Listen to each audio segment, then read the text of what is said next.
बंदी छोड़ सतगुरु रामपाल जी परमेश्वर जी की जय हो।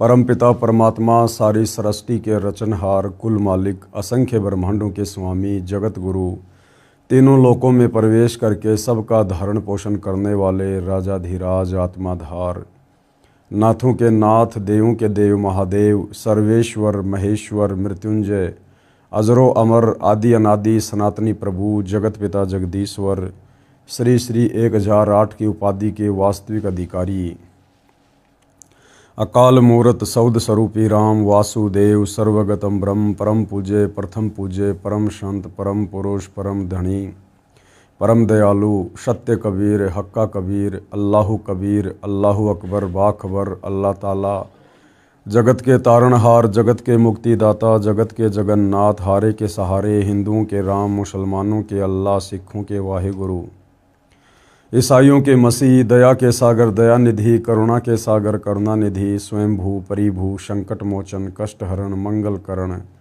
दुख भंजन, अविगत कबीर, निर्विकार निर्विषम परमात्मा, अलय अलेख सतगुरु, आदि अनादि सतगुरु, असली मर्यादा पुरुषोत्तम, असली राम, असली कृष्ण, असली घनश्याम, असली मुरारी, राजाओं के राजा, महाराजाओं के महाराजा, शहंशाहों के शहंशाह, सम्राटों के सम्राट, भगवानों के भगवान, अल्लाहों के अल्लाह, प्रभुओं के प्रभु, मसीहाओं के मसीह, सच्चे वाहिगुरु, बाबाओं के बाबा, पीरों के पीर, सेठों के सेठ, जगत सेठ, सावड़सा सेठ, सर्वगुण संपन्न, अनंत कोटि कलाओं के स्वामी, अनंत कोटि ब्रह्मांडों के नायक, योगियों में महायोगी, ध्यानियों में महाध्यानी, सिद्धों में परम सिद्ध, ज्ञानियों में तत्वज्ञानी, ब्रह्म ज्ञानी, महाज्ञानी, परम ज्ञानी, सर्वश्रेष्ठ ज्ञानी, विज्ञानी, युवा कबीर, समर्थ कबीर, असमवाद, अमित ओझा, सच्चे रहनुमा, करीम अल्लाह, सुभान अल्लाह, दुनिया के अंतिम पैगंबर, 8 सितंबर 1951 से गांव धनाना, जिला सोनीपत, हरियाणा, भारतवर्ष की पावन भूमि पे प्रकट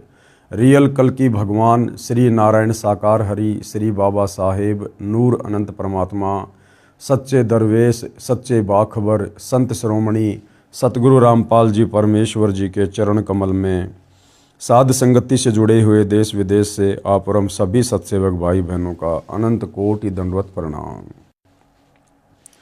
सत्साई भाई और बहनों, बहुत बड़ी दया, बहुत बड़ी मेहर पूज्य गुरुदेव भगवान की, परमेश्वर रामपाल जी की, जिनके शुभ आशीर्वाद से, विशेष आशीर्वाद से, उन्हीं के कर कमल से लिखित पवित्र पुस्तक हिंदू साहिबान नहीं समझे गीता वेद पुराण, इस पवित्र पुस्तक से हमें अध्यात्म के विषय में बहुत ही गहन जानकारियां प्राप्त हो रही है। इस पुस्तक पर लगभग 27 वीडियो बन चुके हैं। आज हमारा ये 28वां वीडियो है। प्रत्येक वीडियो में गुरुदेव भगवान के आशीर्वाद से हमें बहुत कुछ समझ में आ रहा है। इससे हमारी आत्मा में भक्ति मार्ग पर दृढ़ता आएगी, हमारा विश्वास बढ़ेगा और असल में हमें पता चलेगा कि परमेश्वर का सत भक्ति मार्ग क्या है, मुक्ति का यथार्थ मार्ग क्या है। तो यदि आप पहली बार वीडियो देख रहे हैं तो आप जी ने पार्ट नंबर 1 से वीडियो अवश्य देखने चाहिए, ताकि आप अध्यात्म के विषय में बहुत कुछ नहीं सब कुछ हासिल कर सकें।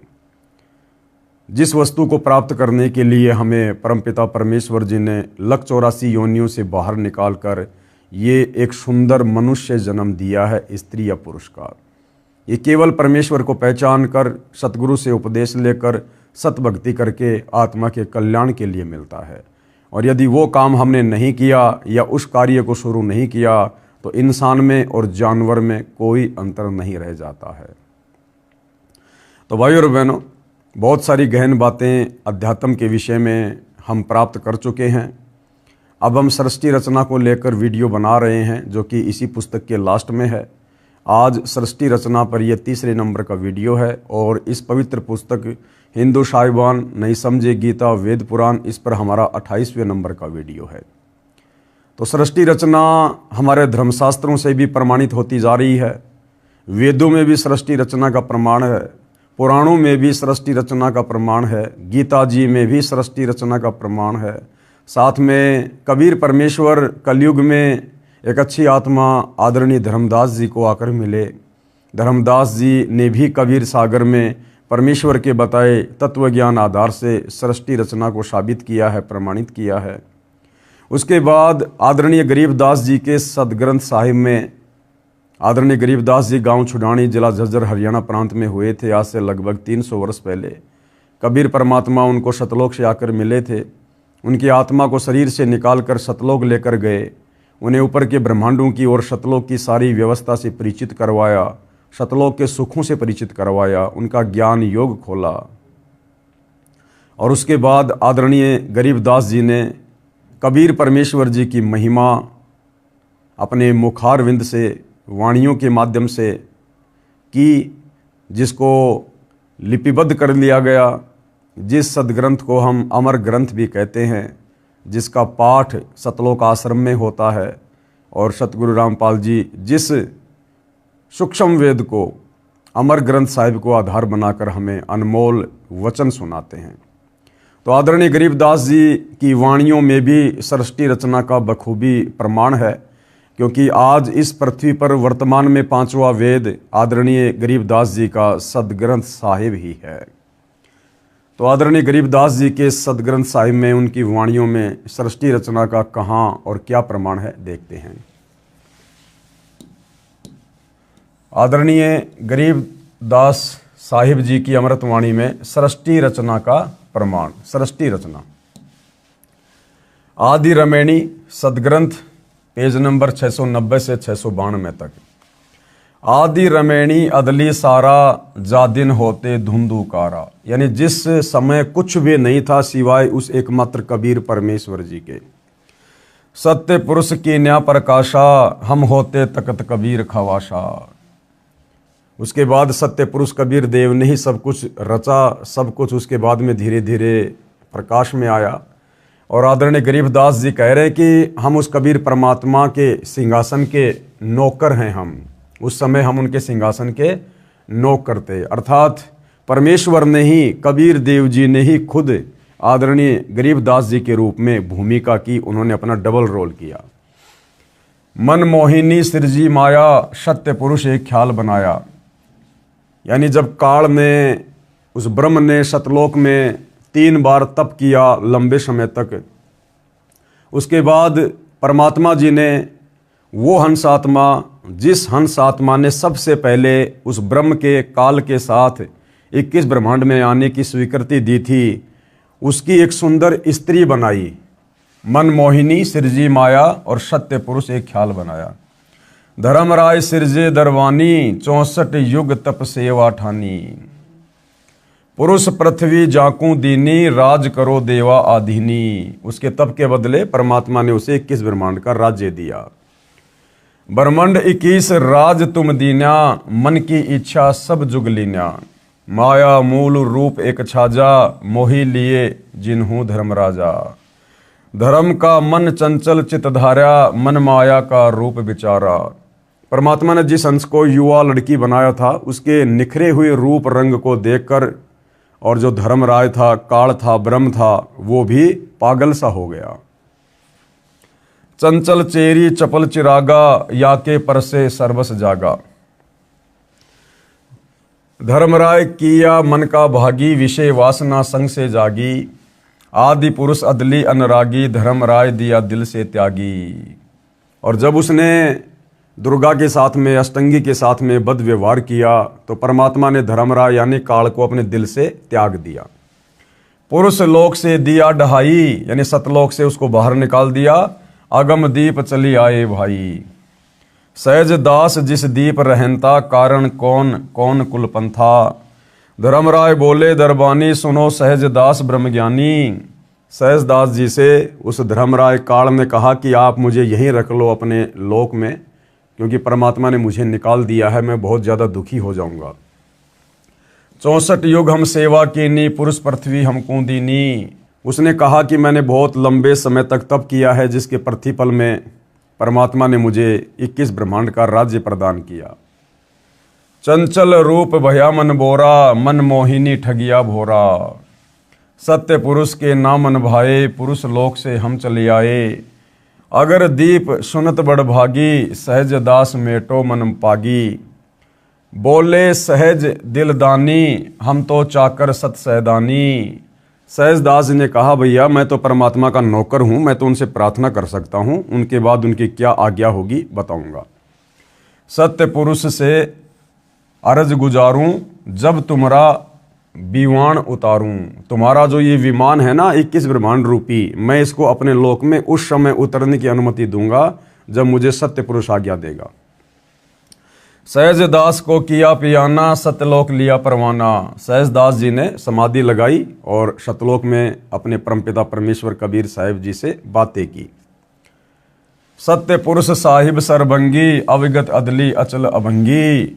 धर्मराय तुमरा दरबानी, अगर दीप चली गए प्राणी। कौन हुक्म करी अर्ज आवाजा, कहाँ पठाओ उस धर्मराजा। और सहजदास जी ने परमात्मा से प्रार्थना की कि आपका एक नौकर धर्मराय मेरे लोक में रहने की अनुमति चाहता है। हे गुरुदेव, हे परमात्मा, आपकी क्या आज्ञा है। वही आवाज अदली एक साजा। तो परमात्मा जी ने क्या कहा, विषय लोक जाति न्यू बाचा, कि मैं मन कर्म वचन से कहता हूं उसको विषय लोक में जाने दो, उसके 21 ब्रह्मांडों को यहां से दूर जाने दो। सहज विमान चले अधिकाई, छिन में अगर दीप चली आई। हम तो अर्ज करी अनुरागी, तुम विषय लोक जाओ भड़वागी। सहजदास जी ने कहा कि भाई मैंने तो परमात्मा से अर्ज की थी, लेकिन मालिक ने कहा कि उसको वहीं जाने दो जहां मैं उसको भेज रहा हूं। धर्मराय के चले विमाना, मान सरोवर आए प्राणा। मान सरोवर रहन न पाए, दरे कबीरा थाना लाए। सहजदास जी के दीप के आगे परमात्मा कहते हैं एक मान सरोवर था, वहां पर काल ने अपने विमान को रोकना चाहा, लेकिन वहां खुद कबीर परमात्मा बैठे हुए थे, उन्होंने वहां भी उसको नहीं रुकने दिया। बंकनाल की विषम भाटी, तहां कबीरा रोकी घाटी। इन पांचों मिल जगत बंधाना, लख 84 जीव संताना। आगे चलकर फिर 21 ब्रह्मांड में इन पांचों ने मिलकर हम सभी आत्माओं को शरीर में बांधकर तीनों गुणों के बंधन में बांध दिया। पांचों कौन, खुद ये काल, इसकी पत्नी दुर्गा और 3 इनके संतान ब्रह्मा विष्णु महेश। ब्रह्मा विष्णु महेश्वर माया, धर्मराय का राज पठाया। ये ब्रह्मा विष्णु महेश ही इस काल के पूरे ढमढमे को चला रहे हैं। यों खोकापुर झूठी बाजी, बिस्ती बैकुंठ दगासी साजी। ये खोकापुर यानी 21 ब्रह्मांड, ये तो झूठी बाजी है, नश्वर है। और भिस्त बैकुंठ और स्वर्ग और नरक जो बना रखे हैं ना, ये केवल हमें धोखा देने के लिए। कृत्रिम जीव बुलाने भाई, निज घर की तो खबर न पाई। और हमारे को बनावटी जीव बना दिया इन्होंने, और हमारा जो निज घर है सतलोक, उसकी अब हमें ये खबर नहीं लगने दे रहे। 1.25 लाख उपजय नित हंसा, 1 लाख विनसे नित अंसा। अब ये काल प्रतिदिन दुर्गा के माध्यम से 1.25 लाख जीवों की उत्पत्ति करवाता है, और 1 लाख का ये शंकर तमोगुण के माध्यम से विनाश करवाता है अपने भोजन के लिए। उपती खपती परलय फेरी, हर्ष शोक जोरा जमजेरी। पांचों तत्व हैं परलय माही, सतगुण रजगुण तमगुण झाई। 8 अंग मिली है माया, पिंड ब्रह्मंड सकल भरमाया। या में सुरती शब्द की डोरी, पिंड ब्रह्मंड लगी है खोरी। श्वासा पारस मन गए राखो, खोलई कपाट अमीरस चाखो। सुनाऊं हंस शब्द सुनदासा, अगम दीप है अग है बाशा। भव सागर जमदंड जमाना, धर्मराय का है तलबाना। पांचों ऊपर पद की नगरी, बाट विहंगम बंकी डगरी। हमरा धर्मराय सु दावा, भव सागर में जीव भरमावा। हम तो कहें अगम की वाणी, जहां अविगत अदली आप बिनानी। बंदी छोड़ हमारा नामम, अजर अमर है अस्तिर ठामम। जुगन जुगन हम कहते आए, जम जोरा से हंस छुटाए। जो कोई माने शब्द हमारा, भव सागर नहीं भर में धारा। या में सुरती शब्द का लेखा, तन अंदर मन कहो किन देखा। दास गरीब अगम की बानी, खोजा हंसा शब्द सैदानी। अब गुरुदेव भगवान इन उपरोक्त वाणियों का सरलार्थ कर रहे हैं, अनुवाद कर रहे हैं। उपरोक्त अमृतवाणी का भावार्थ है कि आदरणीय गरीबदास साहिब जी ने भी यही कहा है कि यहाँ पहले केवल अंधकार था, तथा पूर्ण परमात्मा कबीर साहिब जी सतलोक में तख्त सिंहासन पर विराजमान थे, जैसा कि हमने सृष्टि रचना में पढ़ा। हम वहाँ चाकर थे भाई, जब परमात्मा के अलावा कोई था ही नहीं, तो फिर वहाँ नौकर चाकर कौन रह गया। अर्थात कबीर परमेश्वर जी ही गरीबदास जी के रूप में अपना दूसरा रोल कर रहे थे।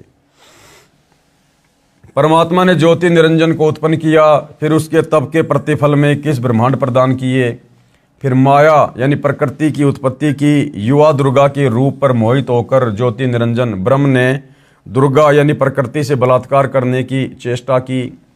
ब्रह्म को उसकी सजा मिली, उसे सतलोक से निकाल दिया तथा श्राप लगा कि 1 लाख मानव शरीरधारी प्राणियों का प्रतिदिन आहार करेगा, 1.25 लाख उत्पन्न करेगा। यहाँ सभी प्राणी जन्म मृत्यु का कष्ट उठा रहे हैं। यदि कोई पूर्ण परमात्मा का वास्तविक शब्द सच्चा नाम जाप मंत्र हमारे से प्राप्त करेगा, उसको काल की बंध से छुड़वा देंगे। गरीबदास जी क्या कह रहे हैं कि यदि कोई तत्वदर्शी संत से उस पूर्ण परमात्मा कबीर जी का सच्चा नाम मंत्र लेकर जाप करेगा, वही काल के 21 ब्रह्मांड की बंध से, कैद से, जेल से छूट सकता है। आदरणीय गरीबदास जी अपने गुरु व प्रभु कबीर परमात्मा के आधार पर कह रहे हैं कि सच्चे मंत्र अर्थात सतनाम व सार शब्द की प्राप्ति कर लो, पूर्ण मोक्ष हो जाएगा। नहीं तो नकली नाम दाता संतों व महंतों की मीठी मीठी बातों में फंसकर शास्त्र विधि रहित साधना करके काल जाल में रह जाओगे, फिर कष्ट पर कष्ट उठाओगे। संत गरीबदास जी कृत अमर ग्रंथ के अध्याय हंस परम हंस की कथा की वाणी नंबर 37 व 43 में कहा है, माया आदि निरंजन भाई, अपने जाए आप खाई। ब्रह्मा विष्णु महेश्वर चेला, ओम सोहम का है खेला। शिखर सुन में धर्म अन्यायी, जिन शक्ति डायन मैल पठाई। लाख गरा से नित उठ दूती, माया आदि तकत की कुत्ती।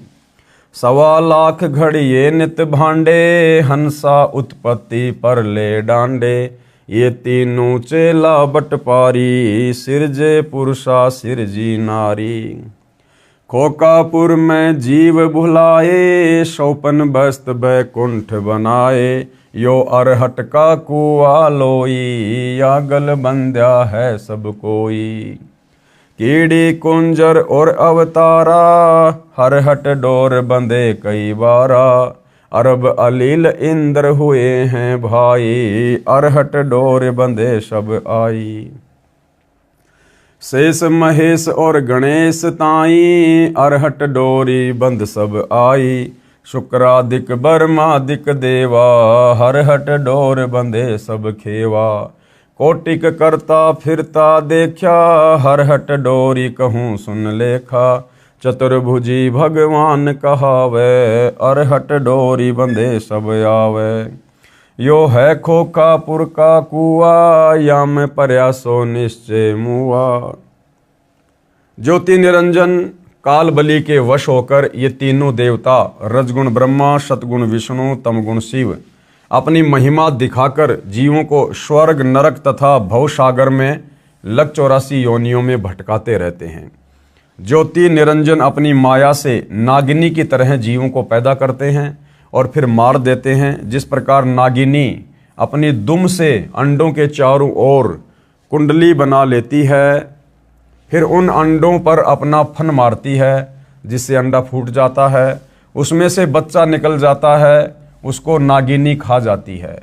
फन मारते समय कई अंडे फूट जाते हैं क्योंकि नागिनी के बहुत सारे अंडे होते हैं। जो अंडे फूटते हैं उनमें से बच्चे निकलते हैं। यदि कोई बच्चा कुंडली यानी सर्पनी की दुम का घेरा से बाहर निकल जाता है तो वह बच्चा बच जाता है, नहीं तो कुंडली में वह नागिनी छोड़ती नहीं है।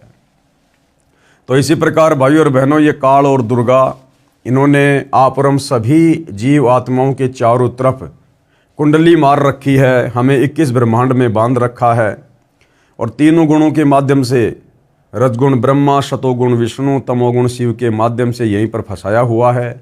जो आत्मा समय रहते तत्वदर्शी संत से उपदेश लेकर आजीवन सत भक्ति कर लेती है, वो यहाँ से निकल जाती है, अन्यथा यही जन्म मरण के चक्कर में, लक 84 के चक्कर में पड़ी रहती है। जितने बच्चे उस कुंडली के अंदर होते हैं उन सब को खा जाती है। जो साधक ब्रह्म यानी काल ब्रह्म यानी ज्योति निरंजन, देवी दुर्गा तथा ब्रह्मा विष्णु शिव तथा अन्य देवताओं तक की भक्ति करते हैं, वे काल ब्रह्म रूपी नागनी के घेरे यानी जन्म मरण के चक्कर में काल लोक में रह जाते हैं, जिनको काल ज्योति निरंजन खाता है। माया काली नागनी अपने जाए खात, और कुंडली में छोड़े नहीं सो बातों की बात। इसी प्रकार यह काल बलि का जाल है। निरंजन तक की भक्ति पूरे संत से नाम लेकर करेंगे तो भी इस निरंजन की कुंडली 21 ब्रह्मांडों से बाहर नहीं निकल सकते। यदि हम इस काल के भी अधिकारी गुरु से नाम लेकर काल की भक्ति करेंगे तो भी हम इसी के जाल में रहेंगे। स्वयं ब्रह्मा विष्णु महेश आदि माया शेरा वाली भी निरंजन की कुंडली में है। ये बेचारे अवतार धार कर आते हैं और जन्म मृत्यु का चक्कर काटते रहते हैं, जैसे राम रूप में, श्री कृष्ण रूप में, फिर लक 84 में।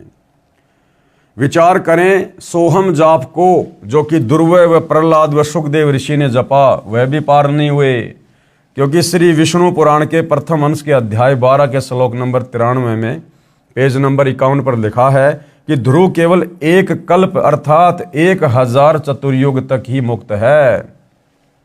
यानी ब्रह्मा जी के एक दिन जितनी आयु ध्रुव को प्राप्त है, 1008 चतुर्युग, जिसको एक कल्प कहते हैं। इसलिए काल लोक में ही रहे तथा ओम नमः भगवते वासुदेवाय मंत्र जाप करने वाले भगत भी कृष्ण तक की भक्ति कर रहे हैं। वे भी 84 लाख योनियों के चक्कर काटने से नहीं बच सकते। यह परम पूज्य कबीर साहिब जी व आदरणीय गरीबदास साहिब जी महाराज की वाणी प्रत्यक्ष प्रमाण देती है। अनंत कोटि अवतार हैं माया के गोविंद, करता हो अवतरे और बहुर पड़े जगफंद। ये ब्रह्मा विष्णु महेश के अवतार राम कृष्ण आदि करोड़ों बार हो चुके हैं, करोड़ों बार, और ये यहाँ पर अवतार रूप में भगवान बन के आते हैं, गोविंद बन के, और ये काल के जाल में खुद भी फंसे रहते हैं और आप और हम जीवों को भी फंसा के चले जाते हैं उल्टी साधना देकर। सत्य पुरुष कबीर साहिब जी की भक्ति से ही जीव मुक्त हो सकता है। जब तक जीव सतलोक में वापस नहीं चला जाएगा तब तक काल लोक में इसी तरह कर्म करेगा और की हुई नाम व दान धर्म की कमाई स्वर्ग रूपी होटलों में समाप्त करके वापस कर्म आधार से 84 लाख प्रकार के प्राणियों के शरीर में कष्ट उठाने वाले काल लोक में चक्कर काटता रहेगा। माया यानी दुर्गा से उत्पन्न होकर करोड़ों गोविंद यानी ब्रह्मा विष्णु शिव मर चुके हैं, भगवान का अवतार बनकर आए थे, फिर कर्म बंधन में बंधकर कर्मों को भोगकर 84 लाख योनियों में चले गए। जिस प्रकार विष्णु जी रामचंद्र रूप में आए और राम रावण युद्ध के दौरान उन्होंने अपनी पत्नी सीता को वापस लाने के लिए करोड़ों लोगों की हत्या करवा दी। वो सारा का सारा पाप, उन हत्याओं का दोष ये काल रामचंद्र अर्थात विष्णु के सिर पर रख देगा और उसे कर्मों में बांध देगा, और जब उसका विष्णु पद समाप्त होगा फिर लक 84 में ठोक देगा। ऐसे ही श्री कृष्ण जी को भेजा, महाभारत का युद्ध करवा दिया और सारे के सारे पाप उसके सिर पर रखवा दिए। जैसे भगवान विष्णु जी को देवर्षि नारद का श्राप लगा, वे श्री रामचंद्र रूप में अयोध्या में आए, फिर श्री राम जी रूप में बाली का वध किया था, उस कर्म का दंड भोगने के लिए श्री कृष्ण जी का जन्म हुआ। फिर बाली वाली आत्मा शिकारी बना तथा अपना प्रतिशोध लिया, श्री कृष्ण जी के पैर में विषाक्त तीर मारकर वध किया। यानी ये देवी देवता भी काल के कर्मों में बंधे हुए हैं, ये भी अपने कर्म नहीं काट सकते, भला इनकी भक्ति से फिर हमारे कर्म कैसे कटेंगे। भाई आज हम ब्रह्मा विष्णु महेश की, देवी देवताओं की, राम की, कृष्ण की भक्ति क्यों करते हैं? हम दुखी हैं इसलिए भक्ति करते हैं। सुख में तो किसी को भगवान याद आता ही नहीं है। और दुखी आदमी कौन होता है? जिसके ऊपर कर्मों का दबाव होता है, जिसके पाप कर्म ज़्यादा होते हैं, वो दुखी होता है। तो उन कर्मों को काटने के लिए तो हम भगवान की भक्ति करते हैं, ताकि हमें कुछ लाभ हो, हमें कुछ सुख मिले।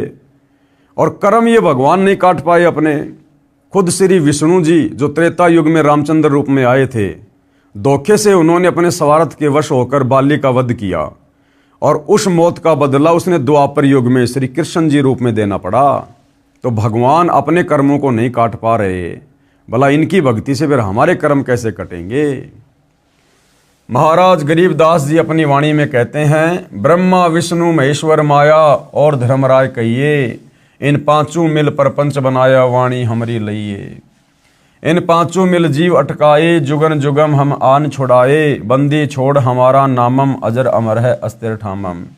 पीर पैगंबर कुतुब ओलिया, सुर नर मुनि जन ज्ञानी, येत्ता को तो रान ना पाया, जम के बंधे प्राणी। धर्म राय की धूमा धामी, जम पर जंग चलाऊं, जोरा को तो जान न दूंगा, बांध अदल घर लाऊं। काल अकाल दोहू को मोशू, महाकाल सिर मूंडूं, मैं तो तख्त हजूरी हुक्मी, चोर खोज को ढूंढूं। मूला माया मग में बैठी, हंसा चुन चुन खाई, ज्योति स्वरूपी भया, निरंजन मैं ही करता भाई। 87 दीप मुनीश्वर, बंदे मुल्ला डोरी, एत्या में जमका तलबाना, चलिए पुरुष किशोरी। मुल्ला का तो माथा दागूं, शत की मोहर करूंगा, पुरुष दीप को हंस चलाऊं, दरान न रोकन दूंगा। हम तो बंदी छोड़ कहावा, धर्मराय हैं चकवे, शतलोक की सकल सुनावा, वाणी हमरी अखवे। 9 लख पट्टन ऊपर खेलूं, शाह दरे को रोकूं, 12 कोटि कटक सब काटूं, हंस पठाऊं मोखूं। 14 भुवन गमन है मेरा, जल थल में सरबंगी, खालिक खलक खलक में खालिक, अविगत अचल अभंगी। अगर अलील चक्र है मेरा, जित से हम चल आए, पांचों पर परवाना मेरा, बंदी छुड़ावन धाए। जहाँ ओकार निरंजर नाही, ब्रह्मा विष्णु वेद ना जाही, जहाँ करता नहीं काल भगवाना, काया माया पिंड न प्राणा। 5 तत्व तीनों गुण नाही, जोरा काल दीप नहीं जाही, अमर करूं शतलोक पठाऊं, ताते बंदी छोड़ कहाऊं। ये अरहट का कुआं है भाई और बहनों। इस प्रकार से काल ने हमारे को जन्म और मृत्यु के बंधन में बांध रखा है, 21 ब्रह्मांड के सभी प्राणियों को, सभी को। जिस प्रकार पहले ये अरहट का कुआं हुआ करता था और किस प्रकार से जो किसान भाई थे वो इस प्रकार के एक चैन के ऊपर बाल्टियां वेल्ड करके नीचे से पानी निकाला करते थे बैलों की सहायता से। और ये जो बाल्टियां हैं ये नीचे जाकर ये पानी से भर जाती हैं। ये बाल्टियां अपने आप में पानी को भर लेती हैं यहाँ ऐसे, और फिर ऊपर आकर पानी वहाँ पर खाली कर देती हैं। पानी वहाँ से खेतों में चला जाता था, फिर बाल्टी यहाँ पर खाली हो जाती थी, फिर नीचे कुएं में आती थी, फिर यहाँ से पानी भरती, फिर चलती, फिर यहाँ खाली हो जाती। इसको अरहट का कुआं कहते हैं।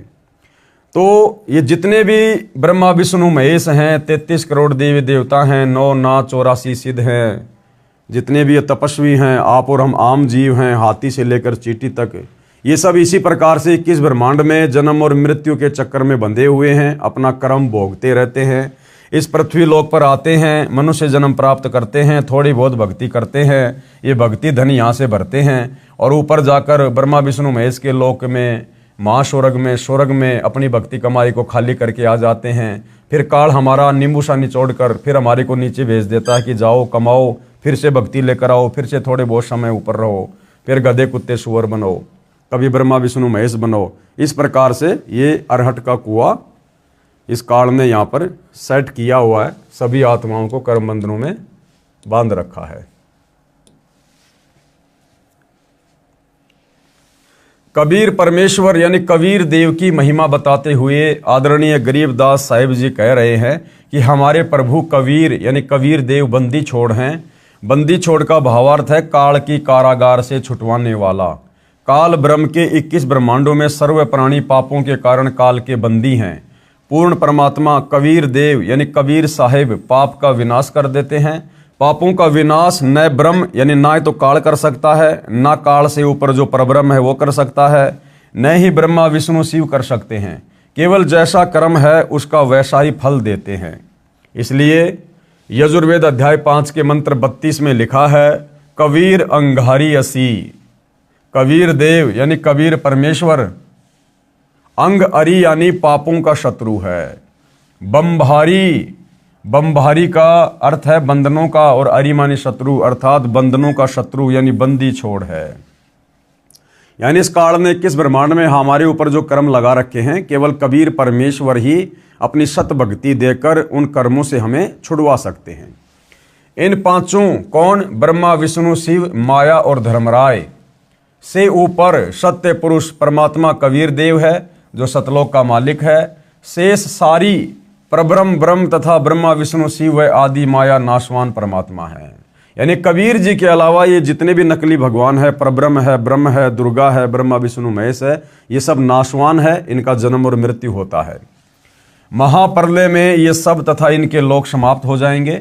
आम जीव से कई हजार गुना ज्यादा लंबी इनकी उम्र है, परंतु जो समय निर्धारित है वह एक दिन पूरा अवश्य होगा। इसी विषय में आदरणीय गरीबदास जी महाराज ने कहा है, शिव ब्रह्मा का राज इंद्र गिनती कहाँ, चार मुक्ति बैकुंठ समझ एता लहा, शंख जुगन की जूनी उम्र बड़ी धारिया, जा जननी कुर्बान सु कागज फारिया। एती उम्र बुलंद मरेगा अंतरे, सतगुरु लगे न कान न भेटे संतरे। कि भैया चाहे कितनी लंबी उम्र हो इनकी, अंत में इनकी भी मृत्यु होगी। चाहे शंख युग की लंबी उम्र भी क्यों ना हो, वह एक दिन समाप्त जरूर होगी। यदि सत्य पुरुष परमात्मा कबीर देव, कबीर साहिब के नुमाइंदे, पूर्ण संत गुरु, जो तीन नाम का मंत्र जिसमें एक ओम है, दूसरा तत् है, तीसरा सत सांकेतिक है, वो देता है, तथा उसे पूर्ण संत द्वारा नाम दान करने का आदेश है, उसे उपदेश लेकर नाम की कमाई करेंगे तो हम सतलोक के अधिकारी हंस हो सकते हैं। सत्य साधना बिना बहुत लंबी उम्र कोई काम नहीं आएगी, क्योंकि निरंजन लोक में दुख ही दुख है। कबीर जीवन तो थोड़ा ही भला, जय सत सुमरण होए, और लाख बरस का जीवना लेखद रह न कोई। यदि सत्य साधना की जाए तो कम आयु ही अच्छी है। यदि सत्य साधना सत्य पुरुष की नहीं है तथा काल ब्रह्म की व देवताओं व देवियों की पूजा करके व प्राणायाम आदि करके लंबी आयु जीने वालों का कोई लेखा यानी अकाउंट मोक्ष मार्ग में नहीं किया जाएगा। इतनी लंबी आयु जितनी शंकर जी की है, यदि मिल जाए तो भी एक दिन मृत्यु अवश्य होगी। भक्ति गलत है, इसलिए जन्म तथा मृत्यु का चक्कर बना रहेगा। ऐसी आयु का क्या औचित्य है। कबीर साहिब अपनी यानी पूर्ण ब्रह्म की जानकारी स्वयं ही बताते हैं कि इन परमात्माओं से ऊपर असंख्य भुजा का परमात्मा सत्य पुरुष है, जो सतलोक में सचखंड सतधाम में रहता है, तथा उसके अंतर्गत सर्वलोक यानी ब्रह्म का लोक, इस ब्रह्म के काल के 21 ब्रह्मांड व ब्रह्मा विष्णु शिव शक्ति के लोक तथा परब्रह्म के 7 संग ब्रह्मांड व अन्य सर्व ब्रह्मांड आते हैं, और वहां पर सत्य नाम सार नाम के जाप द्वारा जाया जाएगा, जो पूरे गुरु से प्राप्त होता है। सचखंड यानी सतलोक में जो आत्मा चली जाती है उसका पुनर्जन्म नहीं होता। सतपुरुष यानी पूर्ण ब्रह्म कबीर साहिब कबीर देव ही अन्य लोकों में स्वयं ही भिन्न भिन्न नामों से विराजमान है, जैसे अलख लोक में अलख पुरुष, अगम लोक में अगम पुरुष तथा अकय लोक में अनामी पुरुष रूप में विराजमान है। ये तो उपमात्मक नाम है, परंतु वास्तविक नाम उस पूर्ण पुरुष का कबीर देव, भाषा भिन्न होकर कबीर साहिब है। अब आदरणीय नानक साहिब जी की वाणी में सृष्टि रचना का संकेत, क्योंकि परमात्मा कबीर जी जिन जिन महापुरुषों को मिले, अच्छी आत्माओं को मिले, आगे चलकर उन्होंने वही गुण गाए, वही सारी बातें अध्यात्म की बताई, जो बातें उन्होंने परमात्मा से सीखी और जो परमात्मा उनको सतलोक में ले जाकर दिखा कर लाए थे। तो सिख धर्म के प्रवर्तक आदरणीय नानक जी की वाणी में भी सृष्टि रचना का प्रमाण है। श्री नानक साहिब जी की अमृतवाणी महिला 1 राग बिलावलू अंश गुरु ग्रंथ साहिब पेज नंबर 839 है।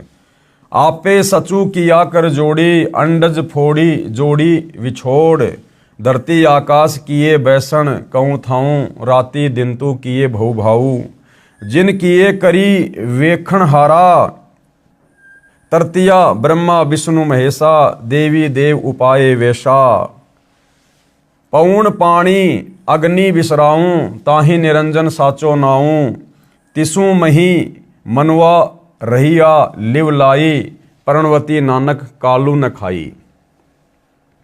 उपरोक्त अमृतवाणी का भावार्थ है कि सच्चे परमात्मा सत्य पुरुष ने स्वयं ही अपने हाथों से सर्व सृष्टि की रचना की है। उसी ने अंडा बनाया, फिर फोड़ा तथा उसमें से ज्योति निरंजन निकला। उसी पूर्ण परमात्मा ने सर्व प्राणियों के रहने के लिए धरती आकाश पवन पानी आदि 5 तत्व रचे। अपने द्वारा रची सृष्टि का स्वयं ही साक्षी है, दूसरा कोई नहीं जानकारी दे सकता।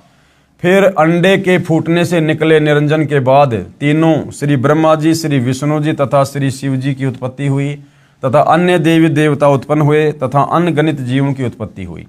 उसके बाद अन्य देवों के जीवन चरित्र तथा अन्य ऋषियों के अनुभव के 6 शास्त्र तथा 18 पुराण बन गए। पूर्ण परमात्मा के सच्चे नाम सतनाम की साधना अनन्य मन से करने से तथा गुरु मर्यादा में रहने वाले प्रणवती को श्री नानक जी कह रहे हैं कि काल नहीं खाता। राग मारू अंश अमृतवाणी महिला 1 गुरु ग्रंथ साहिब पेज नंबर 1037 है।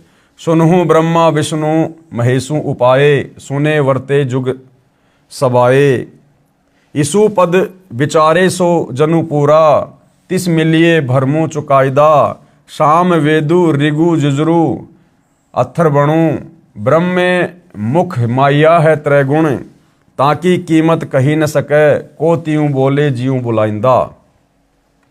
उपरोक्त अमृतवाणी का सारांश है कि जो संत पूर्ण सृष्टि रचना सुना देगा तथा बताएगा कि अंडे के 2 भाग होकर कौन निकला, जिसने फिर ब्रह्मलोक की सुन में अर्थात गुप्त स्थान पर ब्रह्मा विष्णु शिव की उत्पत्ति की तथा वह परमात्मा कौन है, जिसने ब्रह्म यानी काल के मुख से 4 वेदों पवित्र ऋग्वेद यजुर्वेद सामवेद अथर्ववेद को उच्चारण करवाया, वह पूर्ण परमात्मा जैसा चाहे वैसा ही प्रत्येक प्राणी को बुलवाता है। इस सर्व ज्ञान को पूर्ण बताने वाला संत मिल जाए तो उसके पास जाइए तथा जो सभी शंकाओं का पूर्ण निवारण करता है वही पूर्ण संत अर्थात तत्वदर्शी है। श्री गुरु ग्रंथ साहिब पेज नंबर 929 अमृतवाणी श्री नानक साहिब जी की। राग रामकली महिला 1 दक्षिणी ओंकार। ओंकारी ब्रह्मा उत्पत्ति, ओंकारो किया जिन चित्त, ओंकारी शैल जुग भये, ओंकारी वेद निर्मय, ओंकारी शब्दी उदरे, ओंकारी गुरु मुखी तरे, ओन्नम अक्षर सुनहु विचारूं, ओन्नम अखरु त्रिभुवन सारू। उपरोक्त अमृतवाणी में श्री नानक साहिब जी कह रहे हैं कि ओंकार अर्थात ज्योति निरंजन यानी काल से ब्रह्मा जी की उत्पत्ति हुई।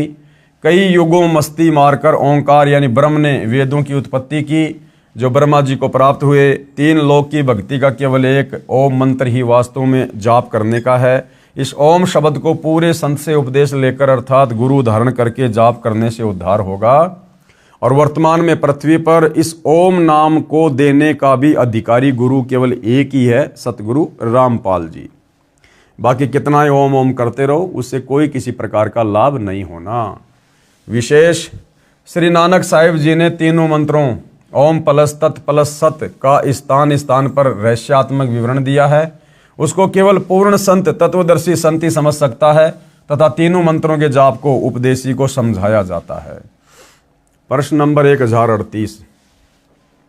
उत्तम सतगुरु पुरुष निराले, शब्दी रते हरि रस मतवाले, रिद्धि बुद्धि सीधी ज्ञान गुरु ते पाइये, पूरे भाग मिलाइंदा, सतगुरु ते पाए विचारा, सुन समाधि सचे घरबारा, नानक निर्मल नादू शब्द धुन, सचू रामे नामी समाजदा।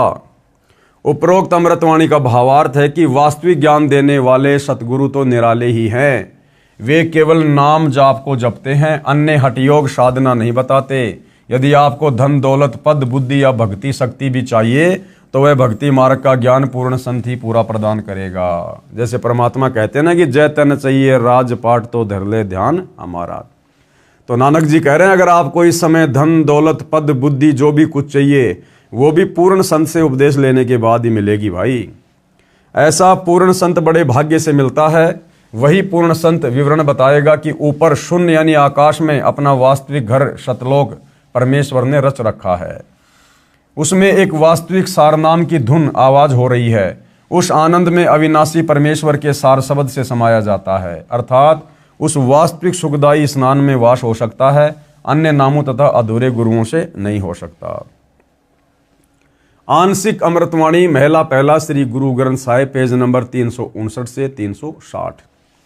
शिव नगरी मही आसन बैसऊ, कल्प त्यागी वाद, सिंडी शब्द सदा धुन सोहे, अहि निस्पूरे नाद, हरि कीर्ति रह राशि हमारी, गुरुमुख पंथ अतीत, सगली ज्योति हमारी समिया, नाना वर्ण अनेक, कह नानक सुनो भरतरी जोगी, पार ब्रह्म लिव एक। उपरोक्त अमृतवाणी का भावार्थ है कि श्री नानक साहिब जी कह रहे हैं कि हे भरतरी योगी जी, आपकी साधना भगवान शिव तक है। उसे आपको शिव नगरी लोक में स्थान मिला है और शरीर में जो सिंगी शब्द आदि हो रहा है वह इन्हीं कमलों का है तथा टेलीविजन की तरह प्रत्येक देव के लोक से शरीर में सुनाई दे रहा है। हम तो एक परमात्मा पार ब्रह्म अर्थात सर्व से पार जो पूर्ण परमात्मा है, अन्य किसी और एक परमात्मा में लो अनन्य मन से लगन लगाते हैं। हम ऊपरी दिखावा, भस्म लगाना, हाथ में डंडा रखना नहीं करते। मैं तो सर्व प्राणियों को एक पूर्ण परमात्मा सत्य पुरुष की संतान समझता हूँ। सर्व उसी शक्ति से चलायमान है। हमारी मुद्रा तो सच्चा नाम जाप गुरु से प्राप्त करके करना है तथा क्षमा करना हमारा बाणा यानी वेशभूषा है। मैं तो पूर्ण परमात्मा का उपासक हूँ तथा पूर्ण सतगुरु का भक्ति मार्ग इससे भिन्न है। अमृतवाणी राग आशा महिला 1 श्री गुरु ग्रंथ साहिब पेज नंबर 420। आशा महिला जिनी नामू बिसारिया दूजे भरमी बुलाई, मूलू छोड़ी डाली लगे किया पावे छाई। साहिब मेरा एकू है औरू नहीं भाई, कृपया ते सुख पाइया साचे पर थाई। गुरु की सेवा सो करे जिसु आप कराई, नानक सिरू दे छूटिए दरगह पति पाए।